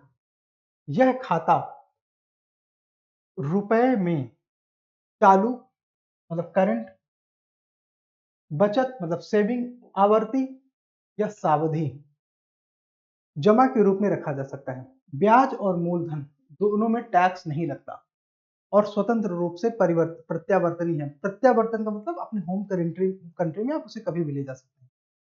अनिवासी साधारण account, non resident ordinary account, यह खाता रुपए में, देखो समझो, ये वाला जो खाता था वो किसी भी आप प्रत्यावर्तनीय करेंसी में रख सकते हैं, जैसे कि डॉलर, युआन, किसी में। ये केवल रुपए में है, ठीक है, ये केवल रुपए में है दोनों। ये नॉन टैक्सेबल है, प्रिंसिपल एंड इंटरेस्ट, और इसमें प्रिंसिपल एंड इंटरेस्ट दोनों टैक्सेबल हैं, इसमें कर लगेगा, ठीक है। इसके अंतर्गत किराया, डिविडेंड, पेंशन इत्यादि के लिए खाता आप खोल सकते हैं। So this was the session.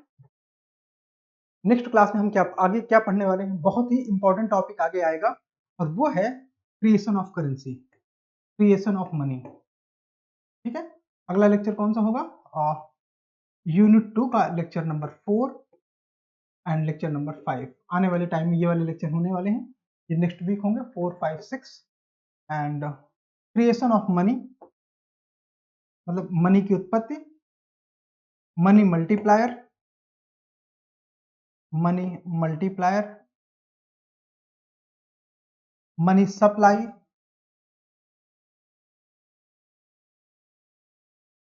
Money supply जिसमें M1, M2, M3 वाले सारे कॉन्सेप्ट हैं। इसके अलावा money in circulation, money in circulation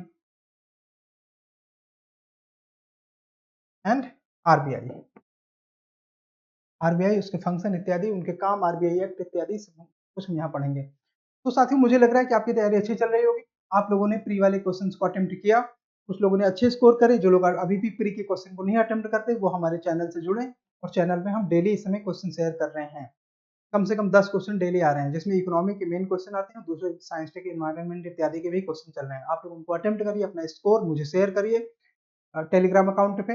and अगर किसी को कोई चीज समझने में दिक्कत आ रही है तो इसमें हमसे बात कर सकता है। तो फ्रेंड्स, बाय बाय कहने का टाइम आ रहा है। Have a nice day, have a nice time, take care, have a great health. Thank you so much for watching this session.